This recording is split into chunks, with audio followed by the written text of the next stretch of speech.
Hey guys, how are we doing? Welcome to Talking Boxing. It is Monday. No, it's not. It is Tuesday, September 16th, 2025. Now, that opener didn't work there. I don't know what is happening.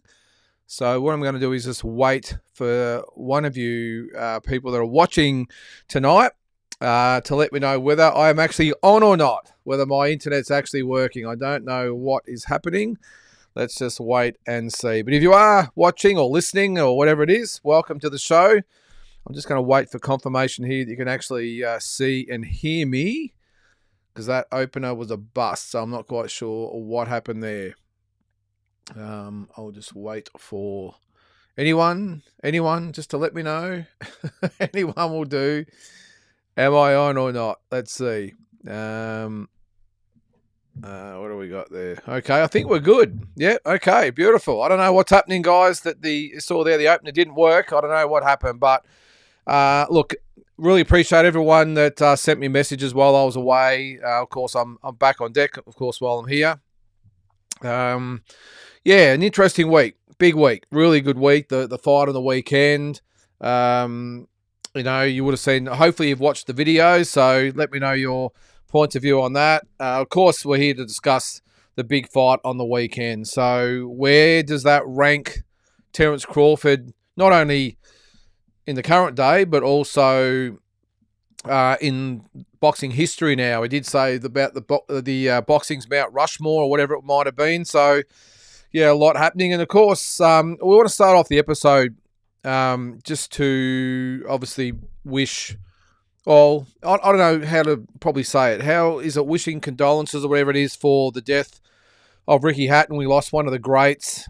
So, again, I'm not quite sure the terms, but sending condolences to the Hatton family out there and just the boxing community, because when you have a fighter like Ricky Hatton that actually leaves us, it hits hard. And we've had it just seems to be this year we've had so much death. Especially in the last week for different various platforms. I'm not going to get into all that, but you know what I'm talking about with everything happening around the world. But Ricky Hatton was just the icing on the cake, if you can even call it that. Well, it wasn't even the icing on the cake. If it was icing, it was rotten icing. It was, not good. Just to wake up to that, I'm not quite sure what time the news broke over here, but I remember, like all you out there, I'm sure you remember Ricky Hatton's greatest hits, and just a beloved champion of England, so loved in that part of the world.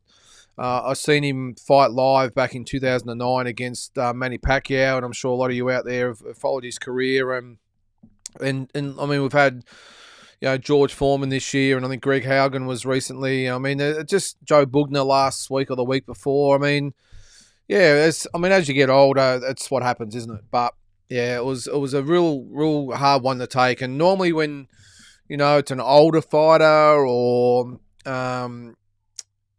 just someone that might have been ill or whatever it might have been, you're sort of conditioned to it. But when you wake up to, Ricky Hatton, gone, it hits hard. It really does.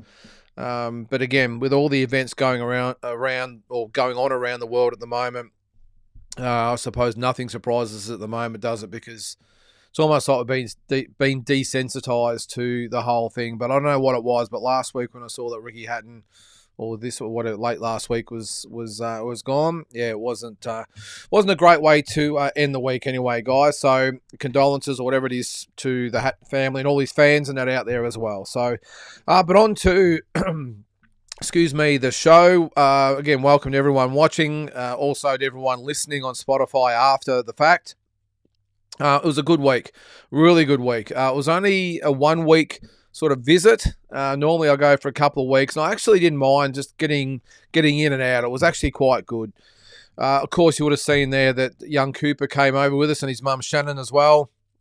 And it was good to sort of meet up sort of with them to, to help out during the week as much as I could. He's got some talent, the young kid. He's got some talent. And you would have seen by the videos there, or the videos on the channel, that he did some really good rounds. It sort of got better as the week went on. The first spar he had at the Mayweather gym, it was a little bit daunting for him, not so much for myself. I was outside the ring, but if you ever been to Mayweather's gym, it can be daunting, as I said. We went to the gym, a split T gym, first of all, and the coach there's Eric Berlinger or something, not Berlinger, Berlinger or something like that. Anyway, he's a Canadian coach, great guy, he's part of the Tim Tszyu team. I didn't actually know it myself, but he was in the corner for all Tim's fights in the US in the last sort of 12 to 18 months. Really knows what he's doing, and I'm really glad we went there because he was just a guy who, no ego, you know. You go to America, I hate to say it, but you get a lot of them, patting themselves on the shoulders and talking it up and all the rest. Eric was a very, very much a straight shooter, and it was really good just to talk to him with no one else around and just talk boxing. It really was great. And the first day we walked in, Shane Mosley Jr. was there because he's training with Eric now. And great guy, really, really good guy. And he hung around for probably about 45 minutes to talk to us. Eric came along to the first spar at the Mayweather boxing gym, and I'm really glad he did, because not to say they want to do anything untoward or dodgy or anything like that, but it's pretty much, the kid over here from Australia, well, we might just throw him in with him or whatever it might have been. And Eric was good, and I think Eric's got a bit of respect over there, so he was able to just we'll spar with him, and hey, come on, let's speed it up. We've been waiting here for an hour and all this sort of stuff. It was good. It was really good. And Cooper did really well. I can't remember the guy he sparred, but I think he's 2-0 or 3-0 or something like that. But then the second spar, wow, really, really good sparring with the Cuban guy. I can't remember his name. Really nice guy again. That was actually at Split T, and it was a ripper spar. And you would have seen, obviously, I think, I did. I put the whole spar up, didn't I? Oh, sorry, I've got the whole spar, but I put highlights up, and really, really good performance by Cooper. And look, it is, again, daunting for these young guys to get in there. I know it's only sparring, but it's not sparring, I can tell you. It's on. And everyone wants to get one up on the sparring partner, and you see some really willing spars. And then, of course, the third spar with Kamel Moton, who was I was going to say he's a bit of a strange young guy. He doesn't sort of say a lot. He just sort of come in and shook our hands and give us a nod and didn't really talk much. When the spar was sort of going on, you could tell he really likes to dictate the pace. He likes to be the man, and it's his gym. So, and this upstart from Australia just walked in, and he was trying to put it on Cooper. And the last, probably, I think I said in the video as well, and the last sort of 40 seconds or so, he got a bit complacent and got a bit lazy, and Cooper nailed him with a really good left hand. Sort of went to the body and then just come straight over the top and hit him flush with the left hand. And the last 30 seconds, let's just say, it was on. Kamel Moton went right after Cooper, and Cooper held his own. He really did. He did a great job. And Kamel Moton's a tough young guy. He's strong. Doesn't look like he's a big hitter. I'm probably gone past all your comments there, guys. I will get to them. I promise. But I just wanted to sort of get this out. I'm sure you've got all these questions about it, but Cooper went with him. He did, and he was trying to push Cooper around. He was throwing bombs, and Cooper went with him. It was really entertaining. But then, as soon as the bell went, it was touch gloves, hug, all that sort of stuff. And he made a special comment as he went to touch gloves or fist bump, whatever it is, with Eric in the corner. He said, "I can't believe he got that left hand." So, and everyone just sort of laughed, but it was really good. It was, and look, all the gyms over there, and I really encourage you, if you're a boxing fan, again, I know not everyone can get there. I know it costs money and there's work and family and all that sort of stuff. I'm just saying, if you can, don't just go over there for the fights. Make sure you get to the gyms. It is an experience, just as good as experience as going to the fights. Well, maybe not as good as the fights, but just to go in those gyms, and they're just 7-day-a-week operations. You can go; they're open from like 9 in the morning till probably 9 at night. You can walk in any day, and you just don't know who you're going to run into. At the was it pound for pound gym we went to? Walk in, and Shane Mosley there. I'll spit it out eventually. Shane Mosley was there. Had his little monkey there, and he was obviously there to watch Shane spar. Didn't obviously get any footage of that, but came over, just the best guy, just talking, showing us his, playing with his monkey and everything like that. It was really, really good. Who else did we see? The Mayweather gym, Rolly Ramiro was there. I didn't really get much of him. He's a strange unit. he's a strange unit. He walked in, didn't really talk to anybody, just got in and started shadow boxing, making all sorts of weird and wonderful noises while he's shadow boxing. I don't know whether it's to draw attention to himself. I don't know. His dad was there. I didn't even know it was his dad. He was sitting there, and they got in the ring and just did their own thing. Didn't talk to anybody. Cooper got a photo with him, but he didn't want to take a photo. He was just like, yeah, whatever, just take it and get out of here. Who else was there? Oh, Brian Mendoza. Had a really good chat to Brian Mendoza at the Pound for Pound gym. Really nice guy. I just sort of went over there. I said, mate, because he was starting to warm up and shadow box and stuff. I just said, mate, Lynden from Australia, saw you obviously when you're in Australia fighting Tim Tszyu, and he was a fantastic guy. Really was. He really wants that Fundora fight. I'm not sure he's going to get. I think he's sort of resigned to the fact at the moment it's not going to happen. Even though he's got that win over Fundora, he's got to prove himself. So I think he's got a fight lined up. But yeah, just a champion bloke. And you do find that. I know I'm talking way too long here, guys. I will get to your questions. I promise. Keep them coming anywhere. I'll get to them. But if you go to these gyms, you sort of expect them to be, well, you see them on TV and you see them interviewed and obviously fighting and everything else. But when you walk in there, they're just regular guys. I mean, I was sitting there at the Pound for Pound gym and sort of sitting there, like, is that Brian Mendoza over there? Just warming up in the corner. There he was. And I thought, oh, well, I better just go say good day. He was just over there by himself doing his thing. And as I said, you couldn't ask for a better guy. Who else did I see? Who was the guy that fought Justice Honey? Tabiti? Andrew Tabiti. He was there. He just walked in. But yeah, just fantastic guys. I won't waffle on all night, but just a really, really good experience. And I really encourage you, if you do get to go over to the States, or even England, I think it'd be the same. No matter what time of day you walk in, you just don't know who you're going to run into. Fair income. It's just amazing. So, all right, I'm not going to bother to... Oh, hang on. We've got a super chat to get things started. There's from Andy. How are you there, mate? $10. Thank you very much. That'll go a long way to paying for some of my trip, mate, because it wasn't cheap. It doesn't seem so much when you put the credit card over. It might be, it's $8, $9, $10. You get your statement, it's $15 or $16 Australian. It's just crazy. Anyway, but that $10 is going to help. Thank you very much, mate. What do you got there? Congratulations to all the winners over the weekend. And Terence Bud Crawford, great performance. I expected Canelo to win, so I was pleasantly surprised. Wonder what's next for either rematch. Yeah, I probably think so, Andy. And I backflipped a lot. You would have seen in the lead up to the fight, well, the conversations we've had on here. I thought Canelo would do it, but it was just something... I'll tell you what my way of thinking was that if you took the weight out of it, just the weight difference and everything out of the contest, my gut feel was that what happened on the weekend would happen, that Terence Crawford would just carve Canelo up. But I must admit, I was going by just looking at it. My way of thinking was, well, your gut feeling says this. Talent-wise and technique-wise, Crawford should really, take it to Canelo. But I just thought the weight is going to be a massive issue. The longer the fight goes on, Canelo is going to impart his or impose his will and his strength and everything else, his experience, and maybe Crawford might just wilt as the rounds went on. But he got stronger, didn't he? But on the day of the fight, you would have seen if you watched the video, I just on the spot, by the way, when I was doing that video, I went, you know what? My gut feel says Crawford. I just did that on a whim. I was just like, I'll whip the camera out here and do a quick prediction. And as I'm talking, and not once I don't think on here I'd ever said that Crawford would win. It was always Canelo. But for some reason, I was just recording and I said, you know what? I could just come out. You know what? My gut feeling just says Crawford. And I didn't really know why except for that gut feel.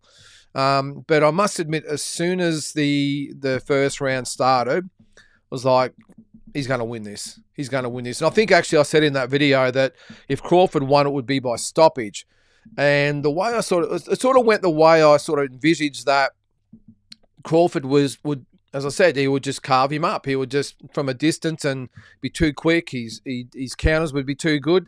And I actually had this vision in my head that as the rounds went on, he would really get to Canelo and not knock him out or anything like that, but just get to the point where he's punching him enough where the referee saves him, or the corner throws in the towel, whatever it was. Now, I know that ended up being wrong, but that's just the sort of gut feel on the day that I got. And I know a lot of you out there said the same thing. I can't remember. There's a lot of you, I'm sure it'll be in the chat, the chat there somewhere about I told you so. But yeah, I don't know. And I know I'm probably getting way behind you guys, but whatever. We've got all night, haven't we? But there was a guy in front of us. He was an African-American guy.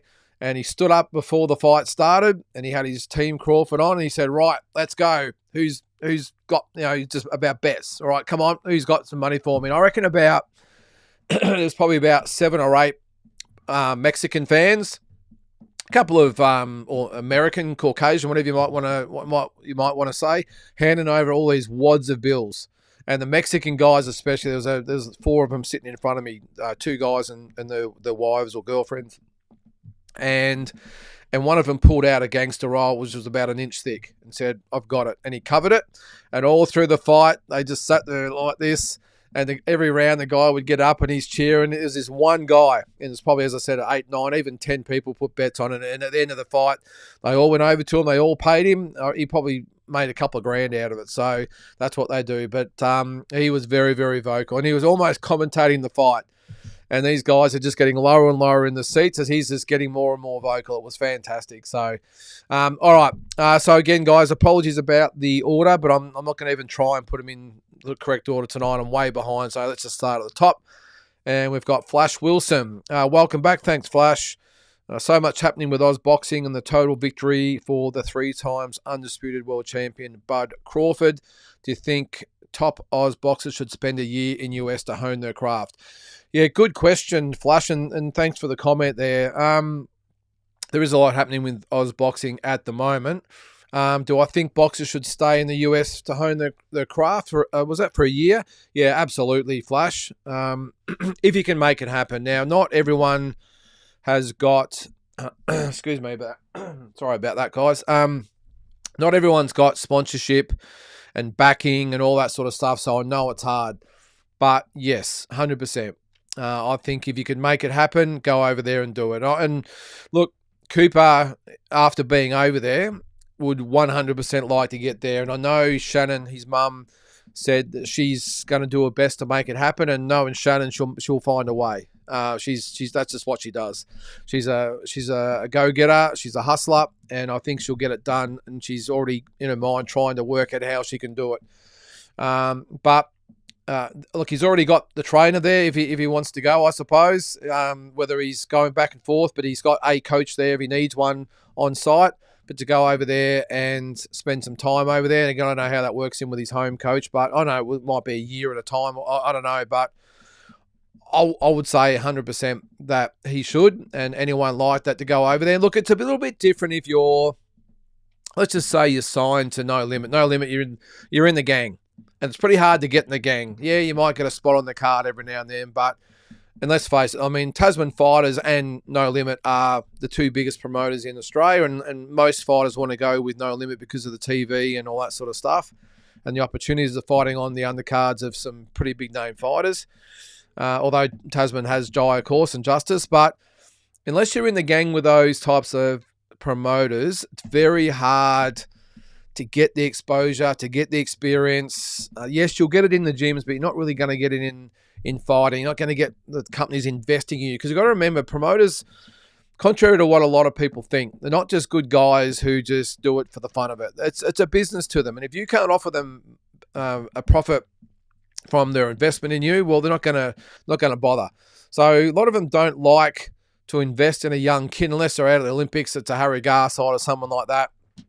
They need you to prove yourself first before they sign you. So they might throw you a bone every now and then and get you on a card, but they're not going to really get behind you. So how do you develop that way unless, and you're on the cards over here and you're fighting Thais and Filipinos because that's all the promoters can afford, or worst case, you've got to pay for those opponents yourself. So you've got to skim. So you don't really develop. So my advice would be if you're not signed to a Tasman or a No Limit, go overseas, even if it might be 6 months at a time, if you can, and go over there and just live in the gyms, because that's what they do. They live in the gym. It's just a way of life. It's a culture. When we're there, It was a Friday? Actually, sorry, it might have been a Saturday. I thought it might have been a Friday. But there's a 6-year-old kid in there. His father had pretty much pulled him out of school. I think he goes part-time. 6 years old. And he's in there. You would have probably seen a bit of him on the video when I was there with Kamal, watching Cooper spar Kamal Moton. And he's training every day to be a fighter at 6 years of age. And you might say, well, that's just the father living the dreams through the kids, but the way they do it is right. They don't just bang it into them, but it's creating a culture, creating a habit. And yes, there are a lot of fathers and probably mothers that maybe push the kids to be boxers and live their dreams through them, but it really is a way of life. And I know it's probably hard for a lot of people to get their heads around here, because here it's like you go to a lot of the top guys don't work, of course, but because they're sponsored. But you go to the gym, you train for a couple of hours, and you go home. There, it's just that's what they do. They hang around pretty much all day, and they're in and out. It's hard to explain. You've got to go to the gyms over there and check it out. But to answer your question, I know I've taken a while to answer it, but yes, 100%, if you can make it happen, get your ass over there and live in the gym. Get yourself a trainer, though, a good coach, because if you go to the gyms and just put your hand up the spar, they will chew you up and spit you out, and they'll just take advantage of you.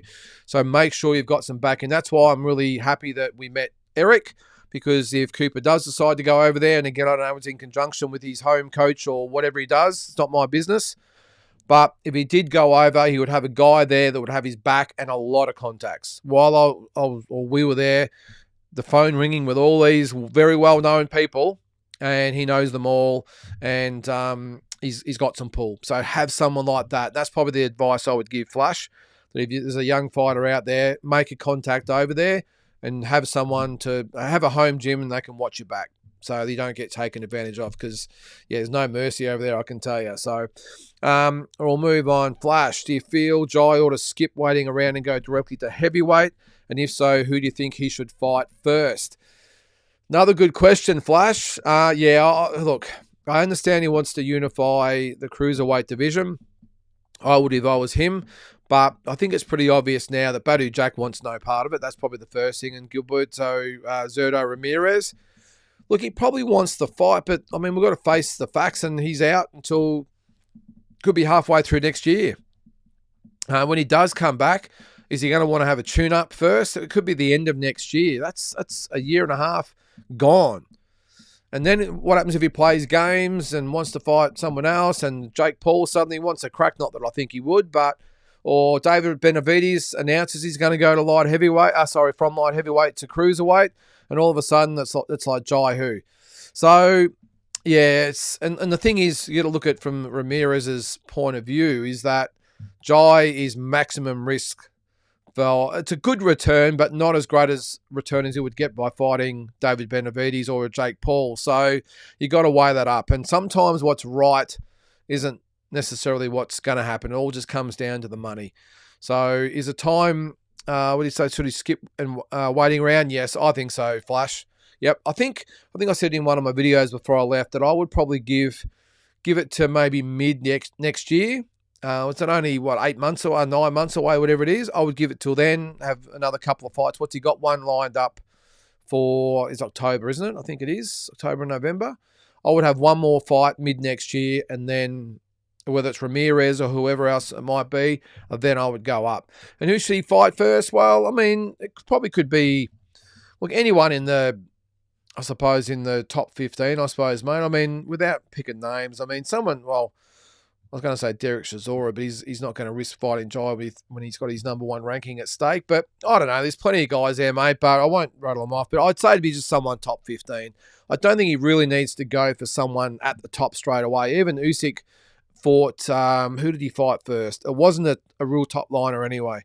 What was it? Chisora, maybe? I can't remember. Might have been someone else, but I think it'll be someone like that, mate. Top 15, but not top 3 or 4. All right, Eminem. Yeah, I forgot about the No Limit show, mate. I did watch the press conference today, though. This week's No Limit show has had a lot of weight with changes and withdrawals. Yeah, it has. Now, I see that Paulo Acuso looks like he's out. I know they were trying to get the Ben no, sorry, Ben Hussein fight to happen, but doesn't look like it's gonna. They have updated box rec. I'll just type it in here. I'll get the event up so we've got the show as it stands. And obviously Brock Jarvis is out, so I'm not sure what happened there. Injured his shoulder. He's gone in for an operation, so he's out. And it also throws in doubt the Nikita Tszyu fight as well. So will we get Zarafa and Tszyu? We'll see. So Liam Paro and David Papo is still on. Liam Wilson's fighting Jorge Santana for the WBO International Lightweight title. All right, so the rest of the undercard, you've got Jacob NG and Ricky Nato. That is over 6 rounds. We've got Ken Aitken and Sonny Knight over 8 rounds. So Ken Aitken was supposed to fight Brock, so he's going to fight Sonny Knight instead. That won't be a bad fight, actually. Floyd Masson, there was doubts that he would get an opponent, but it looks like he has. He's fighting Johan Lind. That's a tough fight for Floyd.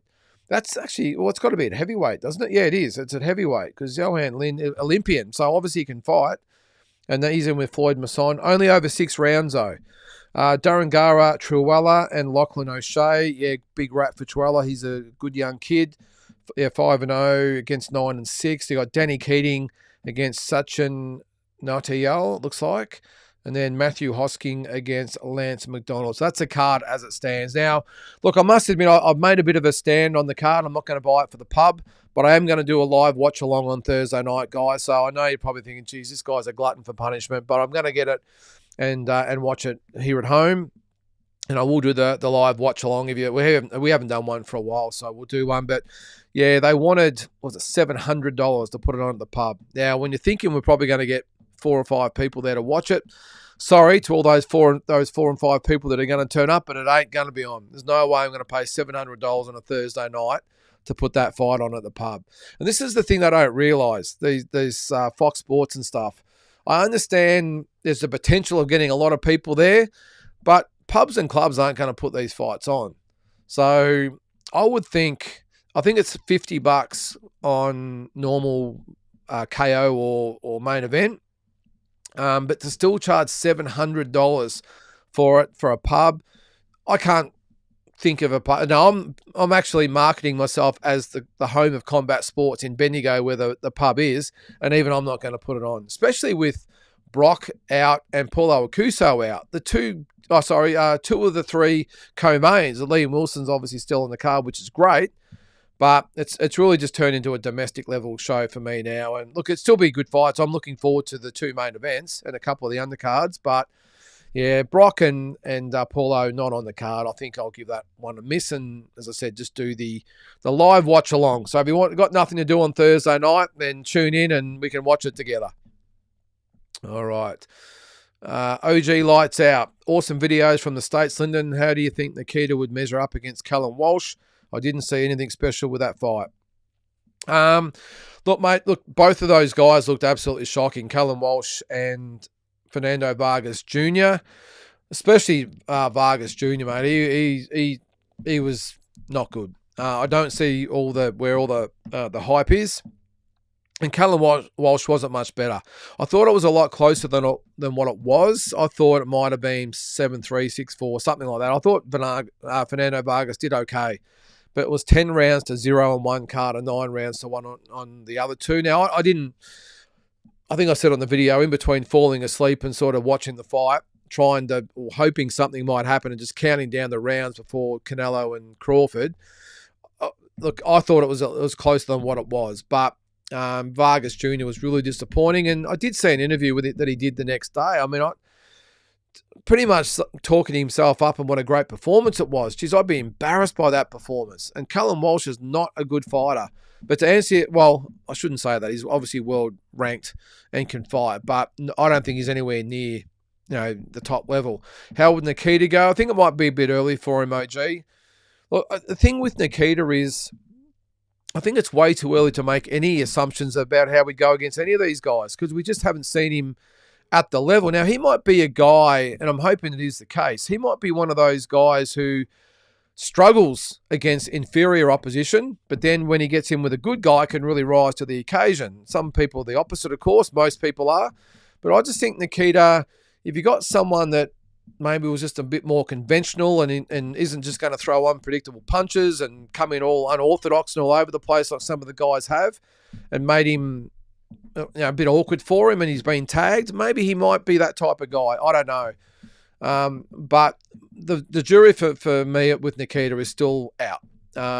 Until he steps up and fights someone in the top 15 and then obviously the top 12 and then the top 10 and so on and so on, I really can't make an assumption of Nikita. I think from looking at him technique-wise and pedigree-wise and everything else, I think he could be a superstar. But he's just struggled against too many of those C-grade and D-grade fighters to really give him a realistic chance. And I hope I'm wrong. And I really hope he is one of those guys that when he fights the top graders, he rises to be a top grader with them. And that's why I still think he beats Michael Zarafa. Now, I know that won't go down well with a lot of people, but I don't subscribe to the whole thing that Michaels is too experienced and too seasoned. And I don't think that means anything. I think Nikita might need someone like that to really shine. Because you got to imagine Michael is he's very good. You know, he's a world-class fighter on the fringes, but still a world-class fighter, but does everything properly, if that makes sense. So Nikita will be able to read that properly or better than just some club fighter here that just winging punches in and hits him unpredictably. I don't know. I mean, I'm just guessing because we haven't seen him in there with anyone really good yet. Probably the best guy has been been Cohen Mazudia. Got a lot of respect for Cohen. I like him. He's a battler, but always comes to fight. I think, and Dylan Biggs, of course, was a really good win for Nikita. And that's probably one of those fights that gives me a little bit of hope with Nikita about stepping up. So I think Dylan Biggs is a really good young kid. Is he at the top world level? I think, again, it's too early for him, but I think he's a very standard type of fighter, which most world-class fighters are. And the way Nikita handled him and broke him down over the journey, I think that's what gives me hope that he could be that fighter we all want him to be. But the only thing I don't like with Nikita at the moment is that because Tim is being sort of pushed to the side a little bit or stepped to the side, that all this pressure is coming on Nikita. I think it's unwarranted pressure. I don't think he needs that type of pressure. I get it that No Limit and Main Event, everyone need him to be the guy. I get that. But I would prefer that it's Nikita fighting on the undercards of the Liam Paro cards and that type of thing and just be in there and gradually go up. I think there's been way too much pressure put on him so far. Now, he's the type of guy that looks like he could probably handle it, but I just think it's a little bit unfair on him after being out of the ring for 8 years and coming back and just being thrust into pay-per-views and having all the hopes of Main Event and No Limit put on his shoulders. But we'll see. But yeah, I'm just hoping at the moment, OG, I don't think he would be anywhere near Callum Walsh. But look, you never know. Eminem, Brock Jarvis has the same injury as Zerto. Yeah, I'm not sure, Eminem. I haven't, unless you've seen something I haven't, but I just saw the press conference today and I read a little bit online about it before, just simply saying he had a shoulder injury and it was pretty serious. And he had to go straight in for an operation. So he could be out for 12 months as well. So, you know, that obviously derails the Nikita fight for now. But does it actually hinder his career going forward? We'll soon see. I mean, the good thing about Brock, though, he only fought, about 3 weeks ago. So it's not like he's been out of the ring for a long time and this was his big comeback fight. He's got some miles on the clock now. And I think wanted to go 4 rounds against Sam Beck. So he'll be okay. But yeah, he'll be okay for fitness-wise or fight fitness, whatever you might want to call it. But will he be okay injury-wise going forward? Well, we'll see. Let's hope it's not a serious one. Yeah, Eminem, yeah, good one there. Ricky Hitman Hat, mate. Rest in peace for sure.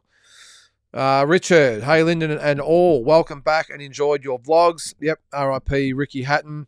And do you agree with Max Kellerman that Manny is higher than Floyd pound for pound? Well, thanks for watching the vlogs there, Richard. I appreciate that, mate. Max Kellerman has got it wrong a little bit recently, and I was really glad that Canelo actually pulled him up at the press conference too, because when he said, if he didn't see it, I'm sure he did. Sorry, I hit the microphone there.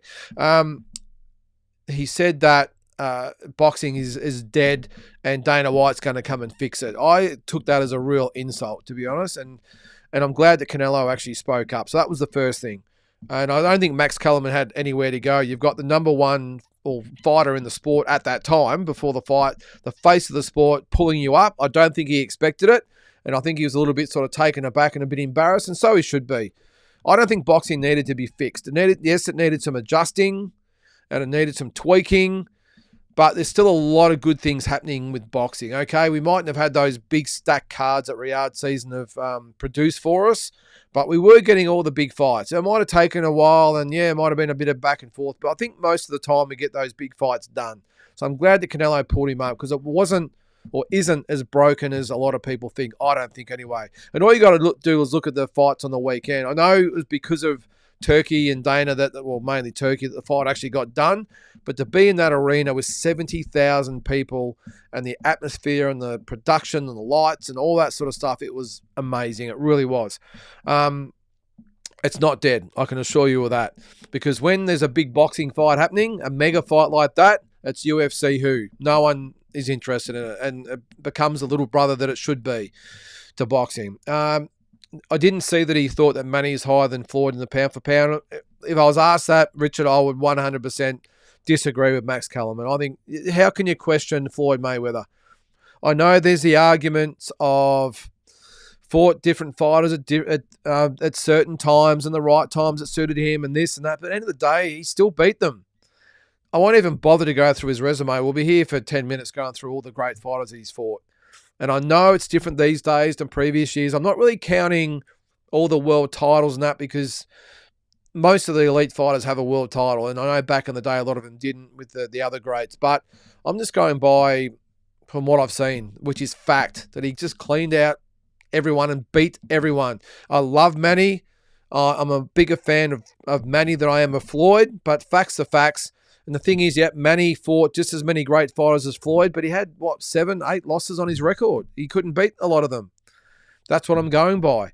So, and Floyd, like him or not, the facts are there that regardless of when he fought, the guys that he fought, he beat them all. And I think, just my personal opinion, and you might disagree, and I'm sure I'll see it in the comments later, but I just think for all those that come for Floyd and say that that's what I just said is bullshit, Manny's higher and all that sort of stuff, take off the glasses, the hate-coloured glasses. Is that what the colour? The hate-coloured glasses, whatever they are, the Floyd hater glasses. Take them off and just look at it for facts. And Floyd Mayweather 50-0. Well, I'm going to say 49-0 because I don't count the Conor McGregor win. It's more of a glorified exhibition match. But the facts are, you name him, he beat him. So, and the thing is, I know the Canelo things gets brought up a lot too. The Canelo was a world champion and had 40-odd fights. Floyd Mayweather was 36 years of age. Anyway, but whether it be Oscar De La Hoya, Manny Pacquiao himself, Shane Mosley, Miguel Cotto, you name it, Ricky Hatton, you name it, he beat them, and that's all I can go by. So I don't agree with Max Kellerman there, Richard. I'll just wait for the comments to come. All right. Julian, welcome back. Awesome episodes. Thanks very much, Julian. I appreciate that, mate. Hello to Sarah there and St Kilda 123. All right, Mutzi. Actually, before we get going, I just wonder, who was it? Was it Glenn? I'm sure he's in the chat there somewhere. Glenn was the Canelo. He's against Canelo the whole way. Glenn, I'm sure I'll get to you if you're here. Well done, because right along you were adamant that Crawford would beat Canelo. And I think, was it Batman? Team Batman was adamant and pretty strong in his words that Canelo would make easy work at Crawford. I'll be interested to see whether both of you guys get in the chat a little bit later. But anyway, all right, Mutzi, Crawford number 1 pound for pound after that. Surely he was so good. I thought he would have been on his bike all night. I didn't expect him to be on his bike, Mutzi. And I think I said in my preview, to beat Canelo, I would expect him to pretty much stand in front of Canelo, encourage Canelo to punch first and then counter him. Now, he didn't do that all fight because he was far too quick and precise for Canelo. Canelo's never been a fast fighter. So when I could see that the weight wasn't going to be an issue, I think it ended up just being easy work for Crawford. So, and I know we're all experts after the fact, by the way, but I never expected him to get on his bike. So I think he's too smart for that. I think he would have known if he got on his bike that Canelo would just follow him around all night and win a decision. He had to, at some stage, stand his ground and outpunch Canelo, and I thought he did it beautifully. As far as being number 1 pound for pound, yeah, I think so. I know there'll be the argument for Usyk and in a way who also had a win over the weekend. I forgot he was even fighting. Just being over there and caught up in the whole thing, I forgot he was even fighting. Excuse me. But I think I would definitely have Terence Crawford at number 1. And I think if you saw in the lead up to, I might have done my pound for pound top 10 a week or two before I left, and I had Crawford at like number 5. Definitely number 6. 6. Definitely number 1 now, for sure. Yep. That was just a total beatdown of a great fighter, and that's again fact. So I think he's earned the right to be number 1. And I think as great as Usyk's been as well, I'm going to have to put him back to number 2 and in a way at number 3. But Terence Crawford, just hats off. That's all I can say is hats off to a great, great fighter. An unbelievable performance as well. Not just a great fighter, but he made Canelo look second rate. Now, I think having said that, Canelo, I think it's pretty obvious, is on the downside. He hasn't looked good in his last few fights. I personally thought that it was due to not really having a challenge in front of him. I think it was pretty obvious on Saturday night or Sunday here that he's slipped a couple of gears. I think, yeah. There's nothing wrong with that. He's had nearly 70 fights. He's been a pro for, what's it been? What did he turn pro at 15? And he's 34, is he now? 35? It's a long time to be a pro. A lot of battles now, a lot of wars. And not just the fights, it's the training camps. You know, you're doing all that, well, giving all the sparring and all the abuse to your body in training camps, doing that 70 times, while at the elite level probably about 40 times, but still, it's a hard thing to maintain that consistency. But all that aside, definitely number 1 for me, Mutzy, for sure. Richard, Shane Mosley looks like a great bloke from your vlog. Yeah, he was, mate. Really, really nice guy. And we saw him at the expo as well and just gave him a sort of quick little wave. But, yeah, just, so I'm saying, Richard, I mean, everyone over there, they're just good guys. And you can approach them, you know, we all look at them as these superstars, and they are superstars. But you walk in there and, you know, as I said, there's Brian Mendoza over there and Rolly Ramiro over there and there's Shane Mosley over there, and it's just life over there. So, and Kamel Moton and all these guys, it was, yeah, but he was a great guy, mate. And he did pick Crawford to win too, by the way. Mutzy, in a way, was lightning fast and fought a good fight too. Wore a few, though. Yeah, I haven't seen any of the fight yet, Mutzy. Well, the day after the fight, so it would have been Sunday in Vegas, pretty much straight out of bed to the airport. Waited around for a little bit, but didn't have really time to sit there and watch the video. So, yeah, from Vegas to LA and then LA to home, and pretty much catching up on work all day, returning emails, all that sort of stuff. So that's, I haven't had a chance, mate, but I will. But got the job done. A lot of people thought MJ would give him a fight, and by all accounts, he didn't.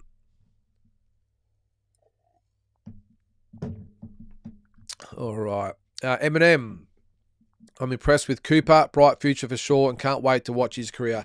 He's a good young kid, Eminem, and he's just got his head screwed on right. He knows what he wants, and it was sort of expected what happened, because he was there for like 2 days and said, right, I want to be here. I want to move over here. And I knew that would happen, which is one of the reasons why I was really keen to encourage him to get over there, because it was the reason why I took the twins over there, 10 years ago.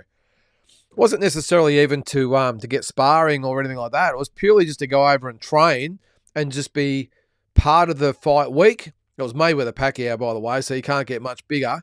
Just to be amongst it, because that, if someone like me who's been out of the sport for nearly 30 years, 25 years, someone like me goes over there and gets really inspired about the whole boxing scene over there, what's a young fighter going to do? And it worked with the twins, and they were lucky to spar Lomachenko and those types of guys over there. But same with Cooper. I mean, when he got there, I remember him saying to me at the airport on the way over, he said, I'd love to spar Kamel. And I said, oh, well, that's good, mate. Well done. You know, goals, you know. End of the day, we went over there. And thank you to Rob Fogarty, by the way. We met Rob Fogarty over there, who's a promoter in Melbourne. He's from Newcastle, now living in Melbourne, does some shows in Melbourne. So if you're down there, make sure you go there. Really good bloke. I've never met Rob. Actually, I lie. I did meet him once. He came to I didn't really meet him. He came down with Jeff Fennick when Brock Jarvis fought on one of my shows 7 or 8 years ago, and he came down with Jeff. But now he's living in Melbourne, and had a good talk to him at it might have been the open workouts or one of those, or the grand arrivals or something, and a really, really nice guy. And it came up and he said, right, leave it with me. And he's the one that organised it. So thank you to Rob. And all of a sudden, he's sparring with Kamal Moton. And even the Cuban guy, the first day that Cooper sparred at the Mayweather's gym, the coach of the Cuban guy that he sparred next was just in the Mayweather's gym, just hanging out. That's what they do there. They hang out at gyms. And they've got a couple of rows of seats there, or 3 rows of seats, and you can just sit there and watch. Anyone can walk in and just watch what's going on and train or whatever it might be. And he was just sitting there, and he came over, he knew Eric, and they got talking. He said, geez, I reckon your guy there would be really good sparring for my guy. And Eric said, oh, well, this guy's pretty good. This is what he said to Shannon and Cooper. This guy's pretty good. But Cooper, he said, hey, I'm here to get the experience, and we spar. And spar with him, and that's the way it happens. Just by some guy watching you at the gym, and all of a sudden you got a relationship. He's a really good guy, the coach, and and then the Moton spar happens, and they actually said to Cooper, look, you're hanging around, we'd love to get you back, but of course we had to go. So this is the way you get momentum going. You've got to go over there, and you've got to hustle, and you've got to put yourself out there. You've got to shake hands, you've got to introduce yourself to people, be around the right people, and great things can happen. And nothing, I'm not saying, by the way, there's anything wrong. Well, I was about to say there's nothing wrong with the Australian boxing scene. I think there is to some extent, not the fighters themselves. The fighters, we've got some great young fighters here. And they've got the right attitude and they're in it. I just would hope that there's a sponsor or someone that could get them over there to experience and just make them maybe go from second gear to third gear, because that's what it can do, simply by just being in the gyms around there. It's just a whole different ball game. Anyway, I've spoken too much about that. We have a super chat. Where are you there? OG, thanks very much, mate. $7.99. Thank you, mate. I really appreciate it. If I go off my brother's opinion, he was right about Buckram beating Tim in 5 rounds. He loves Nikita, says he's more like Kostya than Tim. That's an interesting one there, OG. Well, again, it's just a bit hard to make a lot of Nikita so far, just because he's so green. Which he had 11 or 12 fights, whatever it is. It's interesting, though, about your brother, though, saying Buckram would beat Tim in 5. And it's interesting, too. I was talking to Eric about Tim's fight with Buckram, and I won't go into too much detail because a lot of it was just confidential, but he did. And he actually informed me, I didn't know this was the case, but he actually said about the towel being thrown, and he said, you're not supposed to throw the towel in. It's not a surrender. And I always thought it was. Following the sport for 45 years, I always thought throw the towel in, fight's over. Now, 99 times out of 100, the referee will stop the fight, probably more. But he did say that you've got to alert the official that's there to oversee the fight. They have to beckon the referee. So he did say that at ringside when Buckram was going after Tim, I think everyone was saying, why aren't they stopping the fight? Well, he was saying that they were trying to get the attention of the official, and the official's a bit rattled, and he's trying to get the attention of the referee, and that's when Nikita said, stuff this, and he just threw the towel in.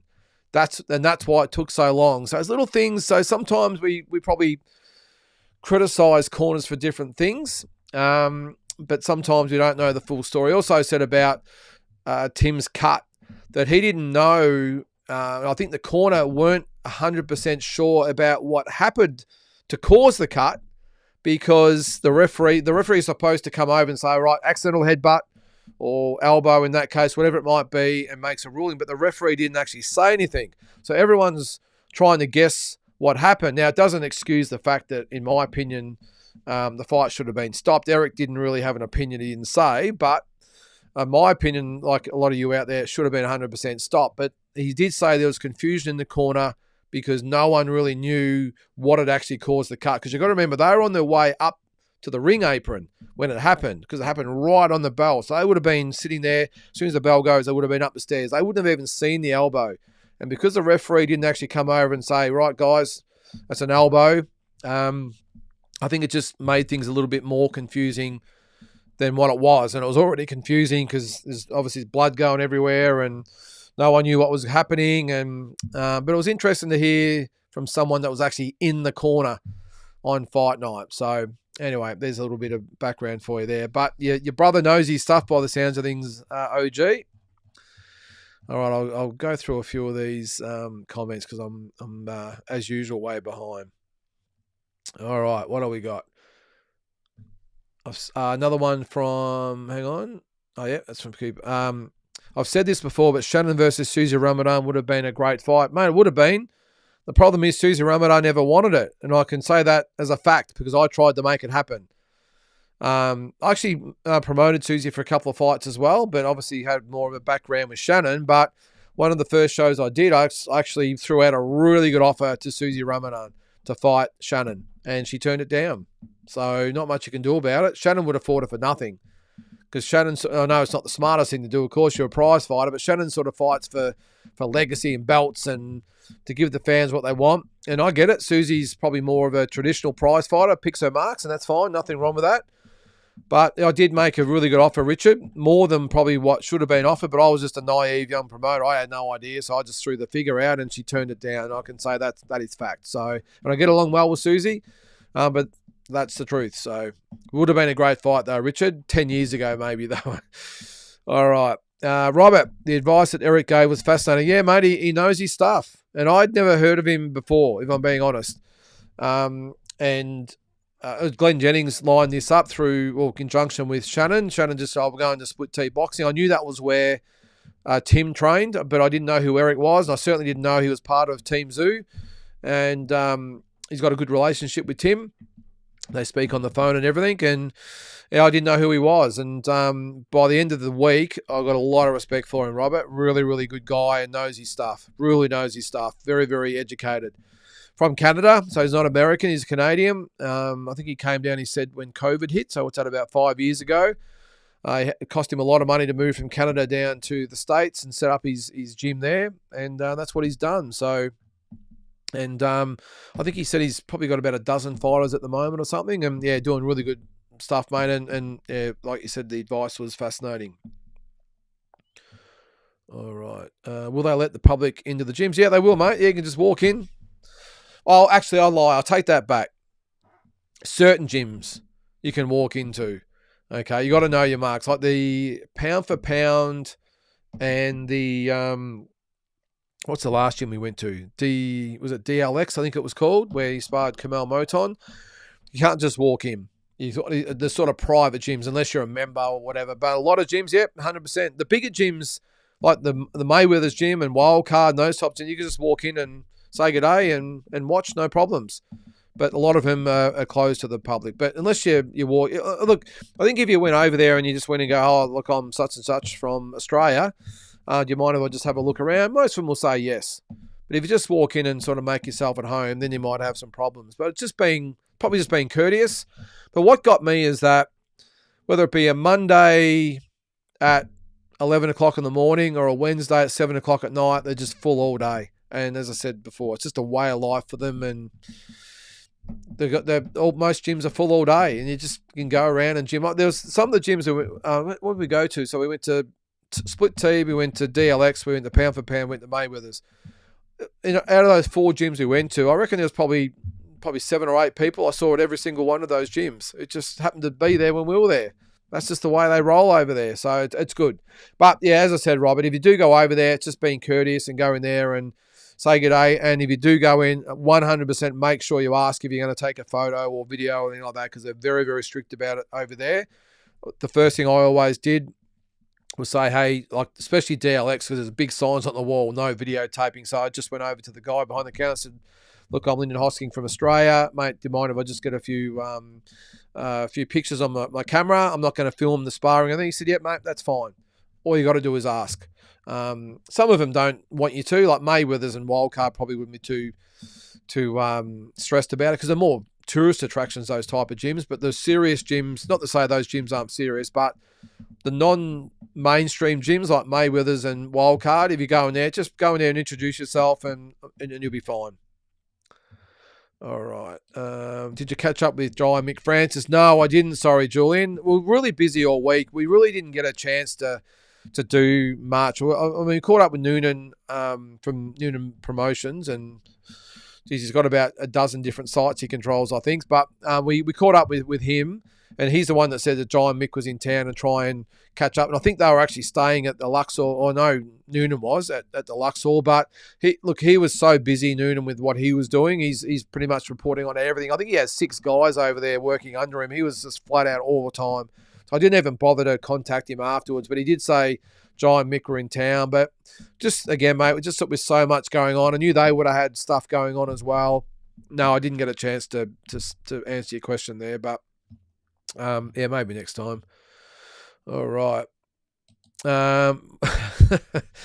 While you were walking around Las Vegas, did you notice the smell of weed? Yes, Robert. Everywhere I went. Even at the fights, I could smell it. I had to smoke in there, of course, but I did. I hate the smell, Robert, but you got to get used to it. And the thing is, and I'm a bit of a prude, I suppose. Going to Las Vegas, I don't really gamble. I don't smoke. I don't really drink. I like to have I'll have a drink, but only like one at a time. I don't sit there and have a session.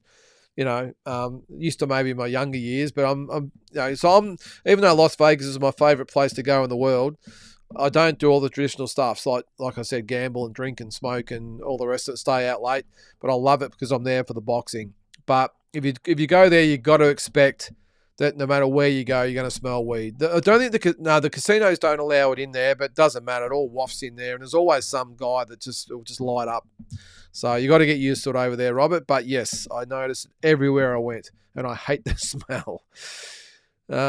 What's that? Naz, how are you there, mate? Tom's dad, Naz. Evening all and welcome back. Thanks for all the content. No worries, mate. I'm glad you enjoyed watching it. 94 Zol. I think Canelo might retire. Oh, look, I'll be honest with you. I wouldn't begrudge him if he did.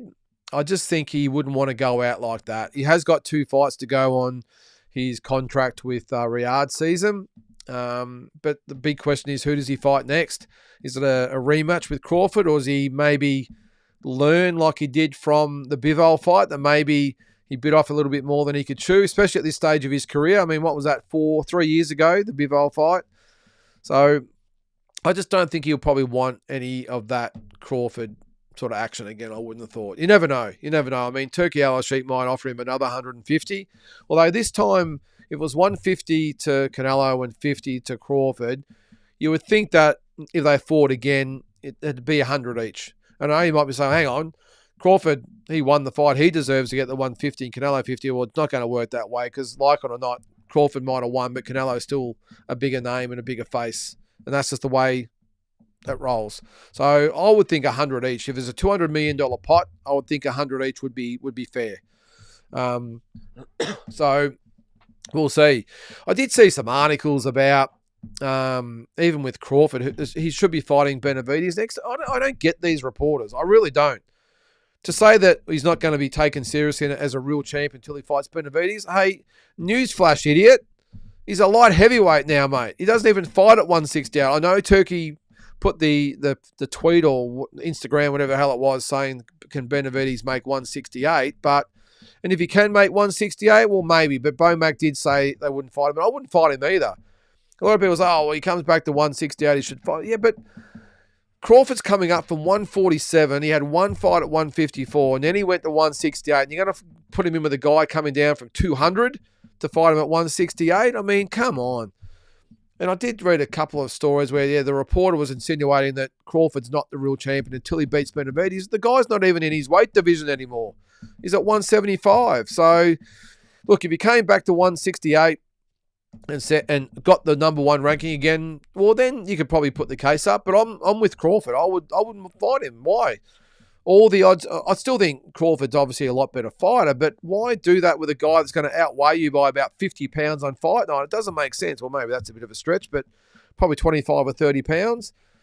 And I like the way Bomac just said, no, it's not going to happen. He's gone up to beat him, and now he's probably going to come back. So, I don't know. I mean, even at 168, if he doesn't fight Canelo, I mean, who else is there? I mean, I wouldn't fight Mbili if I was him. He's just a big, tough brute of a guy. Benavidez, as I said, like if he came back to 168 and got a ranking again, you might consider it. But I wouldn't be surprised if Crawford says, you know what, I'll fight Canelo again if he wants it, but if not, I'm out of here. There's no one at 160 for him. I doubt that he'd probably want to go right down to 154, even though he only had that one fight up at 154. So if I was Crawford, I'm probably thinking, I don't think he'll want to retire just on this fight. But I think unless it's a Canelo rematch, I'm just not sure whether he'll want to hang around. I think he will, but I just don't know who it would be against. And as I said, I'm certainly not fighting David Benavidez or Dimitri Bivol. This is the other one they threw up. David Morrell. I mean, what the hell? You want Terence Crawford to fight those guys? And if he doesn't, you're going to question his legacy? Come on. There's some real peanuts out there that write these stories. Fair income. But, yeah, to answer your question there, mate, I wouldn't be surprised if he did, but I don't think he will. I think he'll honour his contract. And I think if he doesn't fight Crawford, there's still like maybe the Eubank Jr. fight. Who else there is there at 168? That's sort of worth having a look at. Not really anyone, is there? Shiraz might be the other one. Still might fight Shiraz as well. Because they're Turkey, well, especially Shiraz is a Turkey favourite. So that might be the fight that still happens. Actually, I'd probably put my money more on that. Hamza Shiraz to fight Canelo next, and then maybe Eubank Jr. after that if Crawford doesn't want the fight. But I've got a feeling if Turkey wants the fight, it'll happen. All right.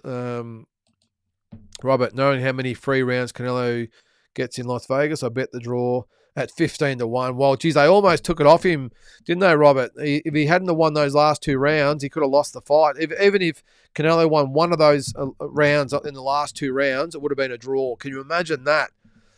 So I had it 8-4.